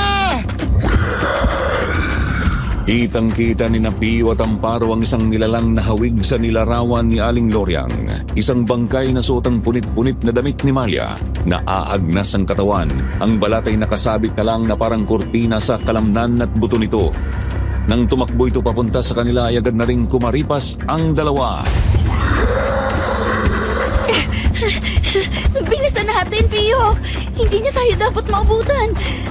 Kailangan masunod ang plano. Nakakainis! Hindi ko akalaing ang bilis tumakbo ng halimaw na yan. Huwag mo nang isipin ang kung ano-ano. Ang mahalaga, makatakbo tayo at sumunod sa atin yan. Tuloy-tuloy na tumakbo ang dalawa. Nakasunod lang sa kanilang halimaw. Maya't maya itong nililingon ni Pio upang siguraduhin hindi sila nito mahahabol. Noon ay napansin niyang kakaiba ang kilos nito. Tuwid na tuwid ang mga binti at braso. Hindi nito na ibabaliko ng basta ang mga tuhod at siko. Konti na lang. Konti na lang. Malapit na tayo sa ilog. Ayan na. Pagod na ako. Pero hindi pwedeng tumigil. Kaya natin to. Lagot na! Hindi! Malapit na sana sila sa ilog ng mahabol ng amalanhig si Pio. Nahablot nito ang isa niyang braso. Pumarap ang halimaw sa binata at agad niya itong tinaga ng itak na may asin. Subalit hindi ito ininda ng buhay na bangkay. Sa halip ay naitulak lamang nito si Pio, pati haya, tsaka kinumbabawan. Hayop kang halimaw ka! Bitiwan mo ako!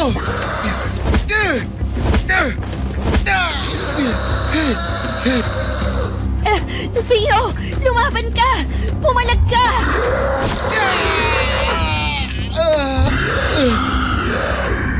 Sinimulang kalmutin ng halimaw si Pio. Napasigaw ang binata sa sakit. Si Amparo naman ay tarantang humanap ng paraan.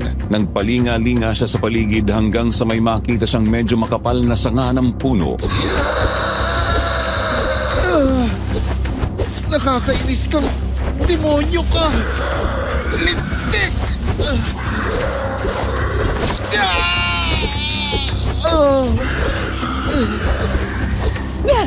Humanda ka sa akin! Hetong sa'yo! Tuloy-tuloy na pinagkakalmot ng aswang si Pio at noong akma na itong mangangagat ay saktong nakalapit na si Amparo. Walang oras na sinayang ang dalaga. Agad niyang hinambalos ang ulo ng buhay na aswang. Buong lakas gamit ang makapal na sanga. Napagulong ito ng konti paalis sa pagkakakumbabaw kay Pio. Magaling, Amparo. Salamat. Ngayon, akin na yung sanga. Anong balak mo? Bilisan mo na, bago pa yung makabangon. Binigay ni Amparo ang makapal na sanga kay Pio. Pinilit ng binata na itayo ang kumikirot pa niyang katawan. Pagtingin niya sa halimaw ay nakita niyang unti-unti na itong bumabangon kaya di na siya nagsayang ng oras. Hindi ka na makakabangon. Mamamatay ka na.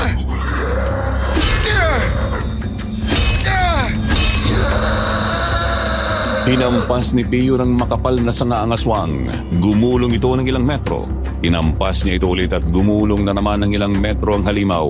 Paulit-ulit lang na ganoon hanggang sa makalapit na talaga sila sa ilog. Pio, isang hampas na lang. Malalaglag na yun sa tubig. Ito na. Ito na ang katapusan mo.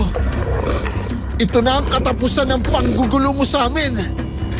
Yeah! Yeah! Yeah!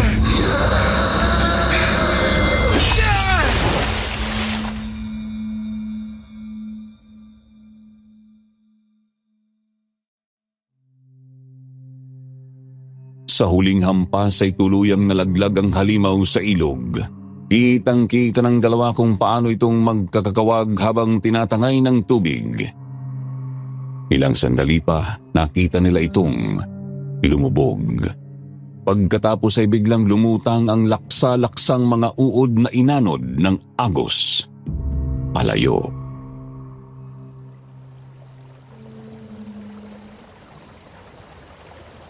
Totoo nga. Tama ang sabi ni Aling Gloria. Tubig ang kahinahan ng amalanhig. Nagtagumpay tayo, Pio. Sa wakas.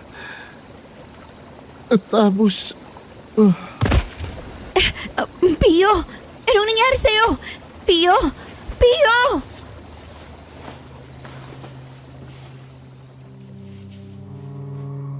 Hindi alam ni Pio kung ano ang nangyari pagkatapos noon. Basta paggising niya, naroroon na siya sa kanilang bahay na magama. Kumikirot ang kanyang kalamnan at balot siya ng mga dahon ng bayabas.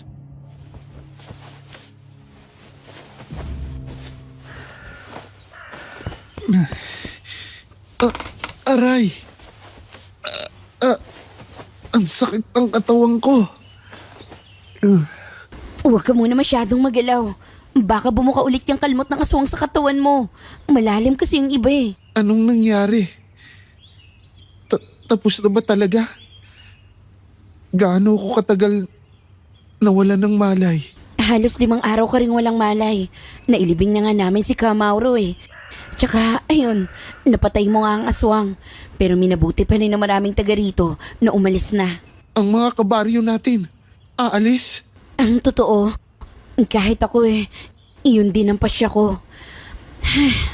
Oo, patay na si Malia, pero hindi pa rin kasi sigurado kung naputol na nga ba ang sumpa ni Manang Florenda o hindi pa. Kung sa bagay, tama naman. Baka magtuloy-tuloy pa itong sumpa sa lupa na to. Pero, saan ka pupunta ngayon? Sa Iloilo, may mga pinsan kasi si nanay doon. Doon na ako titira. Ikaw ba? May mapupuntahan ka? Hindi ko pa alam, Amparo. Pero malamang sa Mindoro ako pupunta. May ninong kasi ako na nandun. Siya lang ang pwede kong lapitan.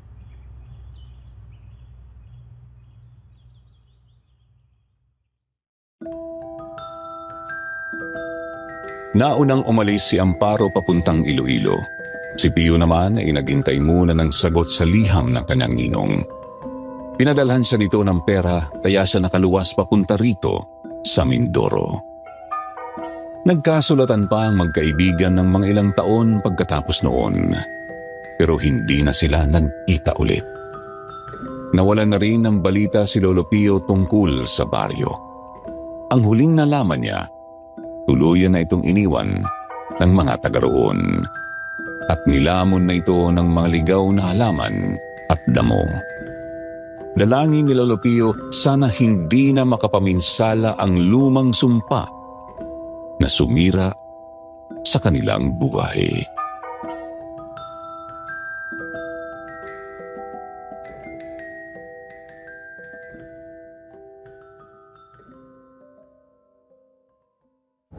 Basta kami ng mga friendship natin, ready na. KJ? Andiyan na sila! Andiyan na sila! Basta gawin mo na lang!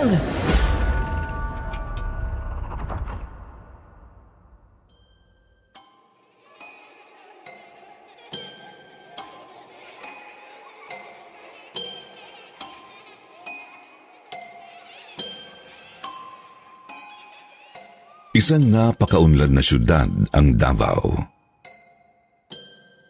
Kilala ito sa maraming bagay, kagaya ng Philippine Eagle at durian. Meron din itong napakayamang kasaysayan. At dito rin nagmula ang ika-16 na Pangulo ng Pilipinas na si former President Rodrigo Roa Duterte.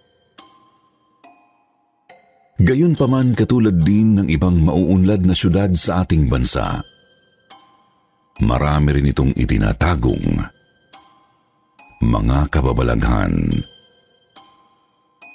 Mga bagay na mahirap ipaliwanag, ngunit talagang nararanasan ng iilan. Ako man sa sarili ko hirap ding paniwalaan ang mga bagay na ito. Subalit sadyang napapatunayan kung totoo pala talaga sila habang ako'y nagsasaliksik.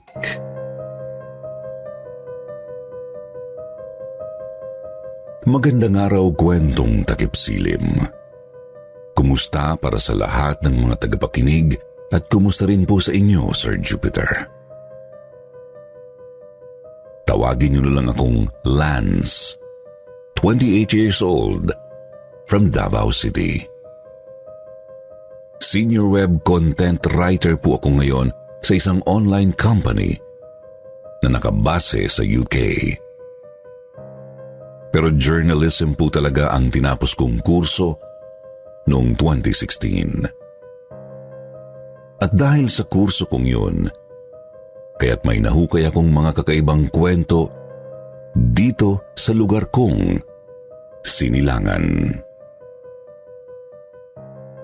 May project kasi kami dati kung saan kailangan naming magsaliksik ng mga totoong kwento ng kababalaghan.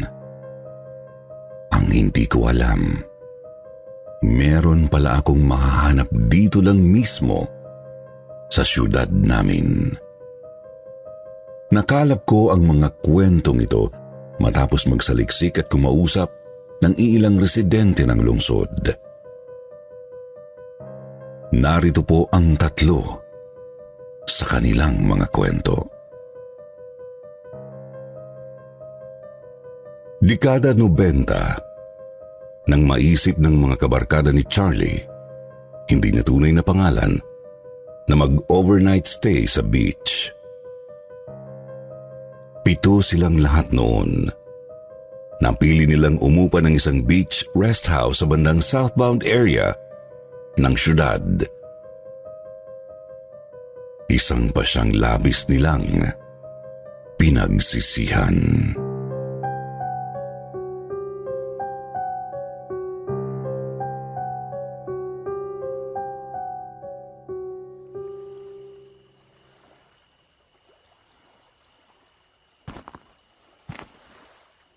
Charlie? Hoy, be! Charlie! Ano ba? Bakit ka ba tulala dyan? Hoy! Ha? Ay, sorry, be. Kanina ka pa ba dyan? Kaloka kang tsaka ka? Kanina pa kita tinatawag, di ka naman namamansin? Ano bang iniisip mo, Day? Ay, sorry naman, Day. Pero, ewan ko ba? Iba ang pakiramdam ko rito sa lugar na to eh. Kanina pa nananay yung mga balahibo ko simula nung gumabi. Kaya nga perfect ang settings para sa plano ko. Plano? Pinagsasabi mo? Tignan mo to. Ano ba kasi yung dala mong yan, be? Jaran! Ouija board? Loko-lokang bruha? Paano kung guluhin tayo ng masamang espiritu dyan sa binabalak mo? May sabi-sabi pa namang may mga multa raw ng mga batang naluno dito sa area na to. Paano kung dumikit sa atin yung mga impaktong yun? Kaya nga sabi ko, perfect to ngayon. Halika na! Itatry lang naman natin, Day. Sure ka na ba dyan? Oo kung ayaw mo, di maiwan ka dyan. Basta kami ng mga friendship natin, ready na. KJ?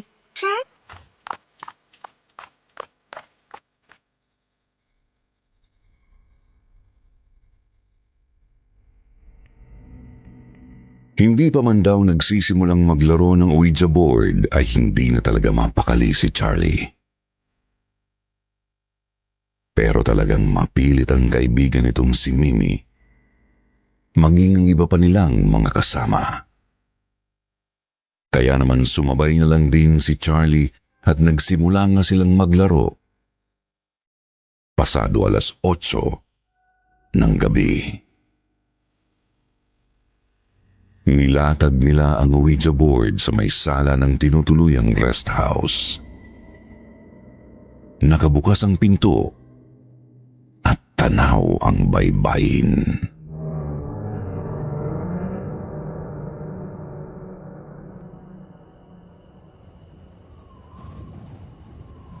Spirit of the Glass, andito ka na ba?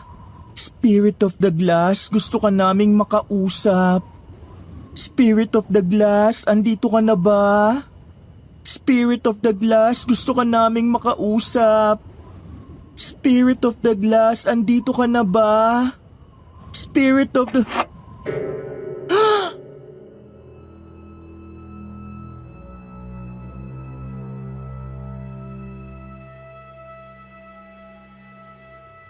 Sir Jupiter, nagkatinginan ng magkakaibigan nang gumalaw ang baso. Kasabay nito ay lumamig din ng husto ang paligid. Pagkatapos, napalingon sila sa pinto nang may maramdaman silang nagsisitakbuhan sa buhanginan. Wala nga lang silang nakita nang tanawin nila ang labas ng pinto. Ilang saglit pa gumalaw ang hangin sa loob, parang may iilang taong naglalakad paikot sa kanila. Muling nagtanong si Mimi gamit ang Ouija board. Pero hindi na ito gumalaw ulit. Salip, nakarinig sila ng hagikhikan ng iilang mga bata. Tsaka biglang nagsara ang pinto. Agad na patayo mula sa lapag ang magkakaibigan at nagsumiksik sa may pinto. Pinipilit nila itong buksan, ngunit ayaw magbukas. Ito na nga ba't sinasabi ko sa inyo eh? Ito na sinasabi ko! Ayaw nyo kasing makinig sa akin! Ang tigas ng ulo nyo! Day! Anong gagawin natin? Ayaw magbukas ng pinto! Day! Mama, uwi na ako! Ayoko na rito! Be, tingnan mo sa sahig! Tingnan mo! Tubig? Basang mga bakas ng paa ng mga bata? Diyos ko, Lord! Makinig kayo. Bukas pa yung back door. Pagbilang ko ng 3, sabay-sabay tayong tumakbo ron, okay? 1, 2, 3!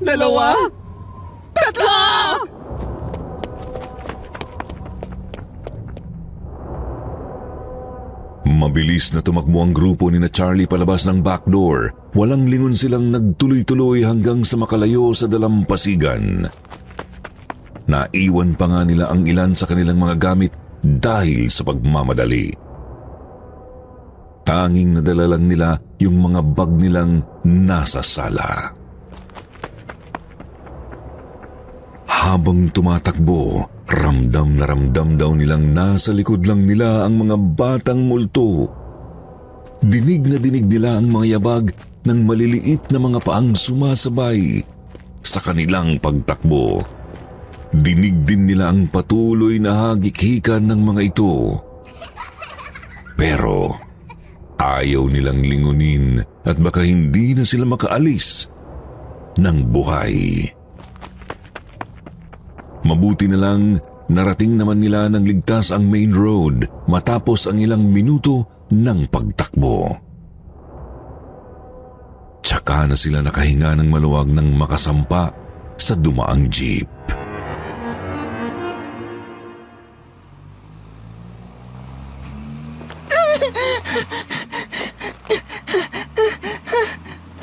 Sino ba kasi mga impaktong yun?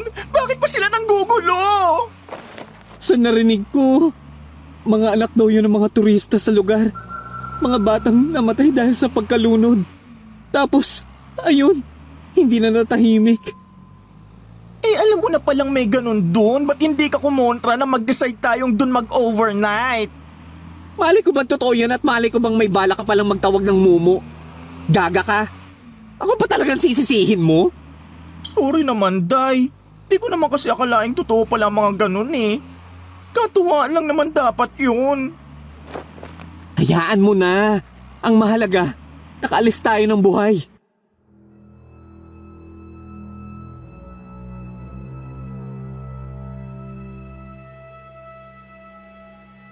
Binalikan lang daw nila ang mga naiwang gamit tanghali ng sumunod na araw. Lalo silang kinilabutan. Kasi kahit wala ng multo, ay napakagulo naman ang loob ng rest house. Tipo ng gulo na parang pinagkatuwaan ng mga batang naglaro.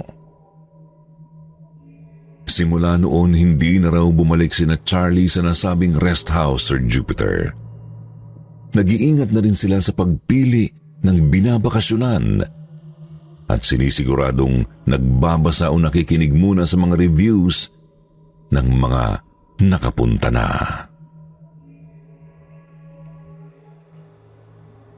Sunod naman sa mga kwentong ibabahagi ko sa inyo ay ang karanasan ni Mang Densyo. Hindi niya rin tunay na pangalan. Nangyari ito sa isang subdivision sa distrito ng Matina, dito pa rin sa lungsod ng Davao. May isang kalye kasi roon na sinasabing pinapamugaran daw ng mga di matahimik na mga kaluluwa. Mga multo ng biktima ng salvage noong mga bandang dekada 70. Taong 2010, bandang 1:00 ng madaling araw, naglalakad noon si Mang Densyo. Lasing, kasi galing sa isang inuman doon sa subdivision. Napadaan nga siya sa sinasabing misteryosong kalye at may nakita siyang isang lalaking tumatakbo.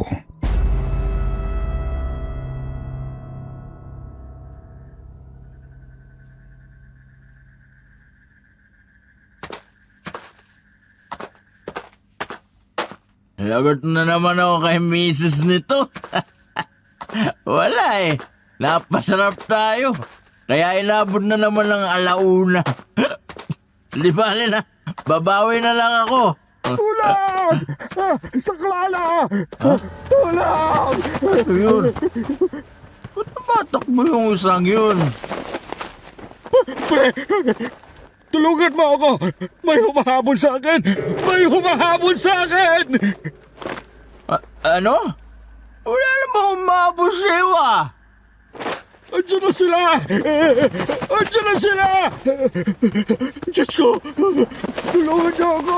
Ayoko pang mamatay! Ano problema nun?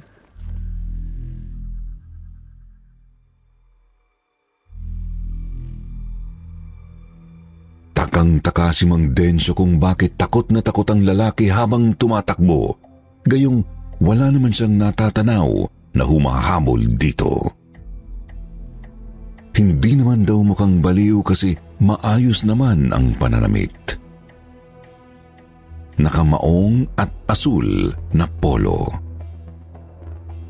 Nang makitang nakalayo na ang lalaki, humarap na ulit si Mang Densyo sa daan at nagpatuloy sa pasuray-suray na lakad. Subalit, bahagyang nabawasan ang kanyang pagkalasing nang may matanaw na naman siyang tumatakbo sa harap.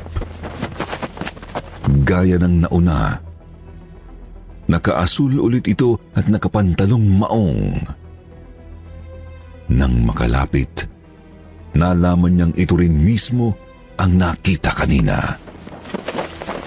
Doon na tuluyang naglaho ang espiritu ng alak sa isip ni Mang Densyo.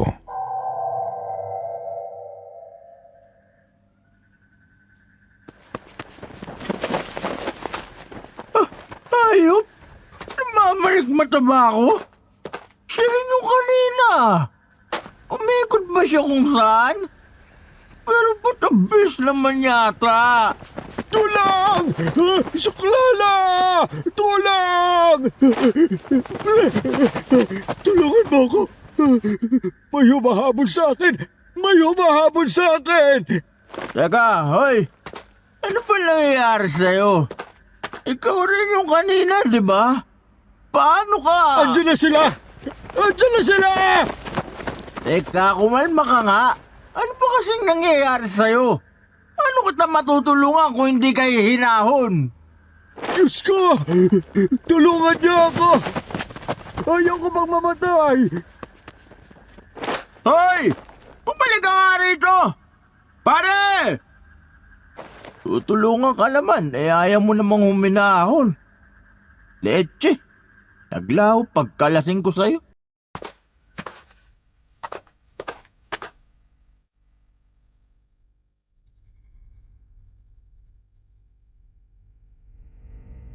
Sa ikalawang pagkakataon muling nagpatuloy sa paglalakad si Mang Densyo, Sir Jupiter. Sinusubukang intindihin ang nangyayari. Kung totoo nga bang iisang lalaki lang ang kanyang nakasalubong ng 2 ulit.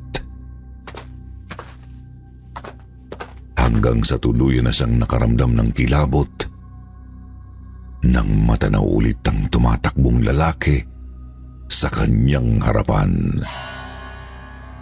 Ngunit sa pagkakataong ito, kita niyang duguan na ang damit nito at puno ng mga sugat at galos ang mukha at mga braso. Naistatwa sa pagkakatayo si Mang Densyo nang tumakbo ang lalaki papalapit sa kanya. Takot na takot pa rin ito at pareho pa rin ang sinasabi. Tulang! Suklala! Tulang! Tulungan mo ako! May humahabol sa akin! May humahabol sa akin! Hayop? Ano ka ba? Andiyan na sila! Andiyan na sila! Mariosep, ano ba tong nakikita ko? Diyos ko! Tulungan niyo ako! Ayaw ko bang mamatay!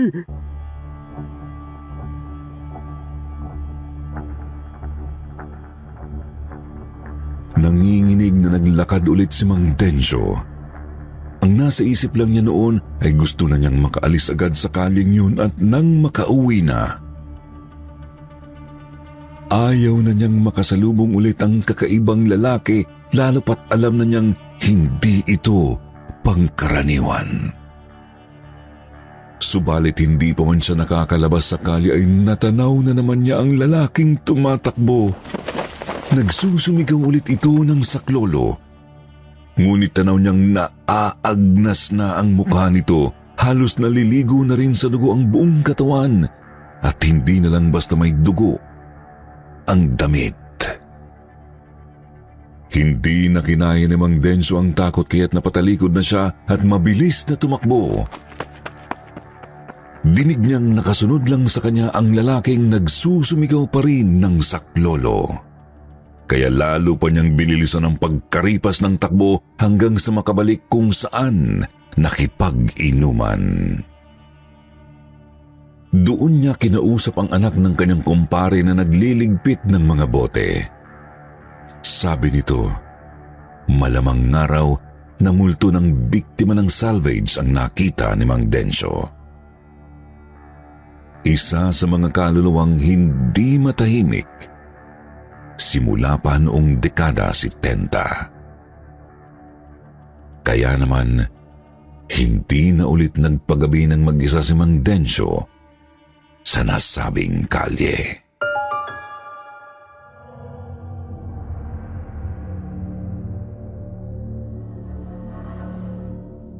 Ang huli ko namang ikikwento ay nangyari sa isa sa mga sementeryo dito pa rin sa mahal kong lungsod. Hindi ko nga lang pwedeng sabihin ang eksaktong pangalan para iwas issue. Pero malakas ang kutob kong malalaman agad to ng mga marami sa mga kalungsod ko. 1998, dinalaw ng magkapatid na sina Lawrence at Arvin ang kanilang lolo sa sementeryong ito.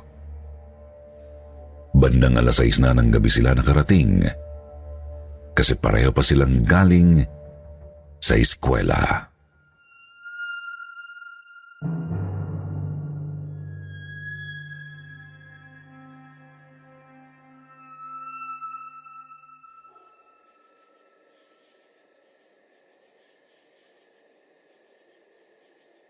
In the name of the Father, of the Son, and of the Holy Spirit. Amen. Good evening po ulit, Lo. Sana masaya kayo ngayon sa pagdalaw namin nitong si Arvin. Sige po, Lolo. Babalik na lang po ulit kami sa susunod. Sana nga po makasama na si na Mama. Ano na, Arvin? Diretso uwi na ba tayo? Hanap muna tayo ng makakainan, Kuya. Gutom na ako eh. May extra pa naman ako rito. Itago mo na lang yan, tapos sa susunod mo na ako ilibre. May nagpagawa kasi ng painting sa akin kahapon, kaya kumita ako. Yun naman pala eh. Tara na, Kuya. Tsaka, hindi na rin talaga ako komportable rito. Ha? Bakit naman? Iba kasi ang lamig ng hangin. Tsaka, feeling ko may nagmamasid sa atin eh. Nagmamasid? Wala naman ah. Halos tayo nga lang ang tao rito. Nakatalikod naman sa atin yung matanda sa may unahan. Tignan mo, yung nakaputi. Kanina pa ba siya dyan? Hindi ko napansin. Basta Kuya. Hindi magandang pakiramdam ko rito. O siya, halika na. Pati ako gutom na rin.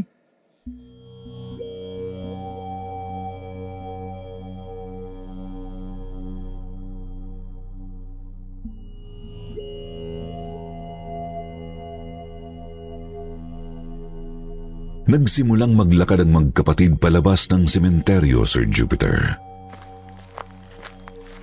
May kalayuan nga lang ang labasan mula sa mismong puntod ng kanilang lolo. Si Arvin naman ay linga ng linga sa paligid kasi hindi talaga ito mapakali. Maya't maya rin itong lumilingon sa matandang nakaputi na nakatayo pa rin malayo sa kanila. Naroroon ito sa kabilang dako ng sementeryo, salungat sa kanilang nilalakad. Makalipas ang ilang minuto ng paglalakad, wala pa rin sa sarili si Arvin. Natauhan na lang siya nang magsalita ang kanyang kuya.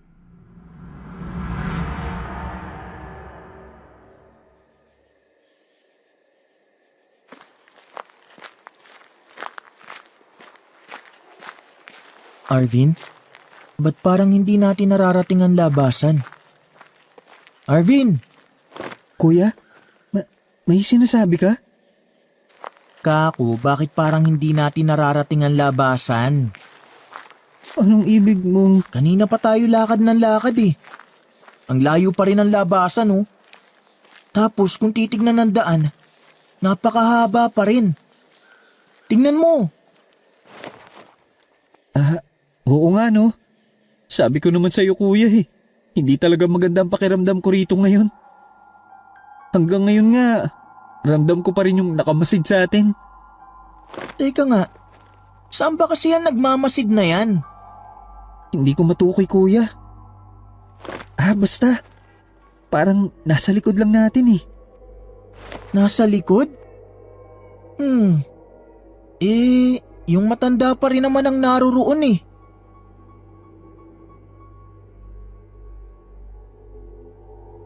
Bumalik sa paglalakad ng dalawa, bagamat pareho na silang hindi mapalagay. Pabilis ng pabilis ang kanilang mga hakbang kahit parehong bumibigat ang pakiramdam. Ilang minuto pa ulit kapansin-pansin nang tila hindi talaga sila umuusad. Hindi kasi talaga nila marating ang labasan kahit anong lakad ang gawin nila. Doon na sila tuluyang napatakbo dahil sa kilabot.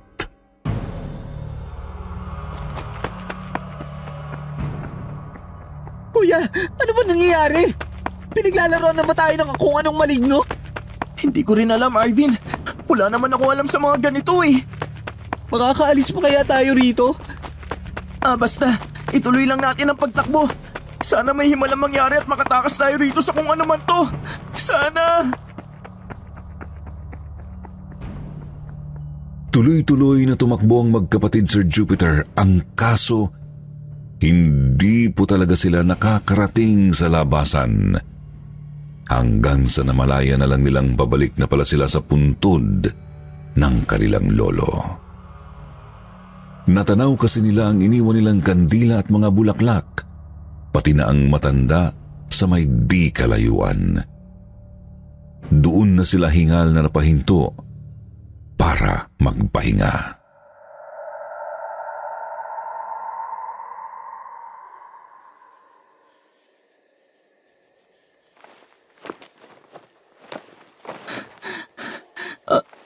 Arvin? May naiisip ka, kuya?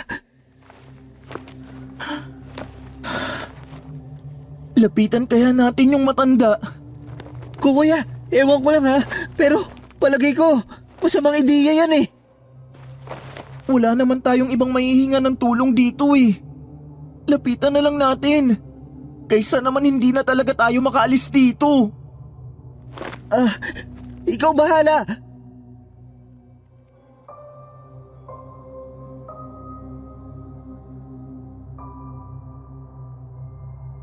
Matapos makapagpahinga ng ilang minuto sa puntod ng kanilang lolo, unang tumayo si Lawrence at naglakad. Agad namang sumunod sa kanya si Arvin at lumapit nga sila sa kinaroroonan ng matandang lalaki na nakaputi. Nakatayo lang talaga ang matanda patalikod sa kanila. Alam lang nilang lalaki ito dahil sa pangangatawan. Gupit ng puting buhok at pananamit. Nakaputing t-shirt ito at itim na pantalon.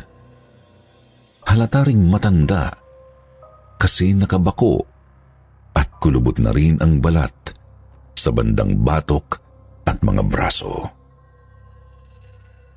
Noong una, hindi maintindihan ni Arvin kung bakit napakasama ng kutob niya sa matanda. Palakas ng palakas pa nga ang kabog ng kanyang dibdib habang pumapalapit. Subalit ng ilang metro na lang ang layo nila, natigilan ng magkapatid nang makitang nakalutang lang sa hangin ang lalaki. Hindi ito nakatapak sa lupa, bagkus ay nakapirmi, ilang talampakan mula sa dulo ng isang bangin. Hindi makakilos dahil sa kilabot ang dalawa. Natauhan lang sila ng kumikilos na paharap sa kanila ang matanda. Hindi pa man ito lubusang nakakarap sa kanila ay bumalik na ang dalawa sa dinaanan at muling kumaripas sa pagtakbo.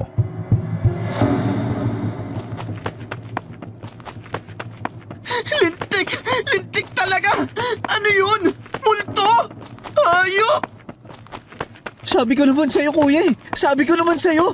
Masama talaga ang kutob ko sa matandang yun nung simula pa lang. Ayaw mong maniwala eh.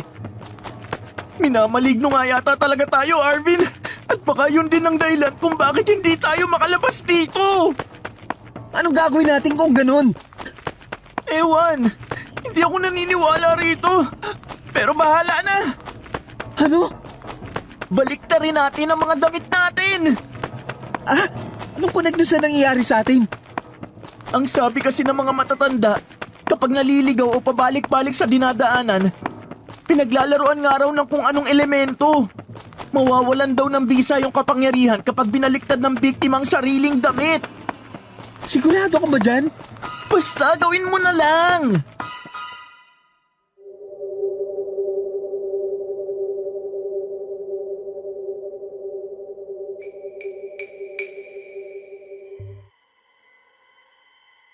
Ginawa nga ng magkapatid ang naisip ni Lawrence, Sir Jupiter.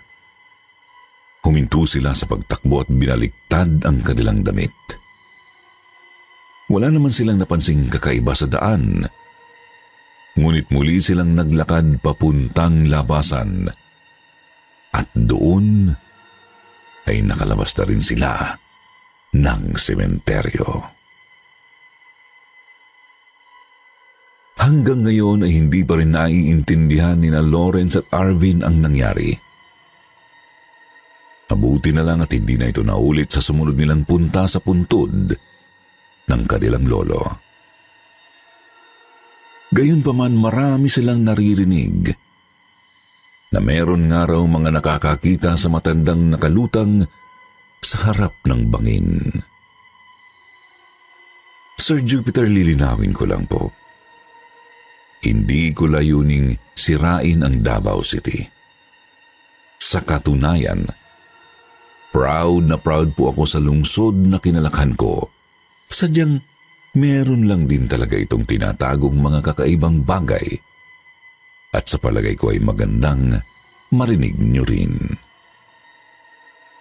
Kaya sa mga taga Davao po na nakikinig, huwag po sana kayong magalit sa akin. Siguro i-share na lang din ninyo ang mga kakatuwa ninyong experiences dito sa lugar natin. Ilagay nyo lang sa comment section para mabasa ko at ng iba pa. Hanggang dito na lamang po. Maraming salamat. Kwentong Takip Silim.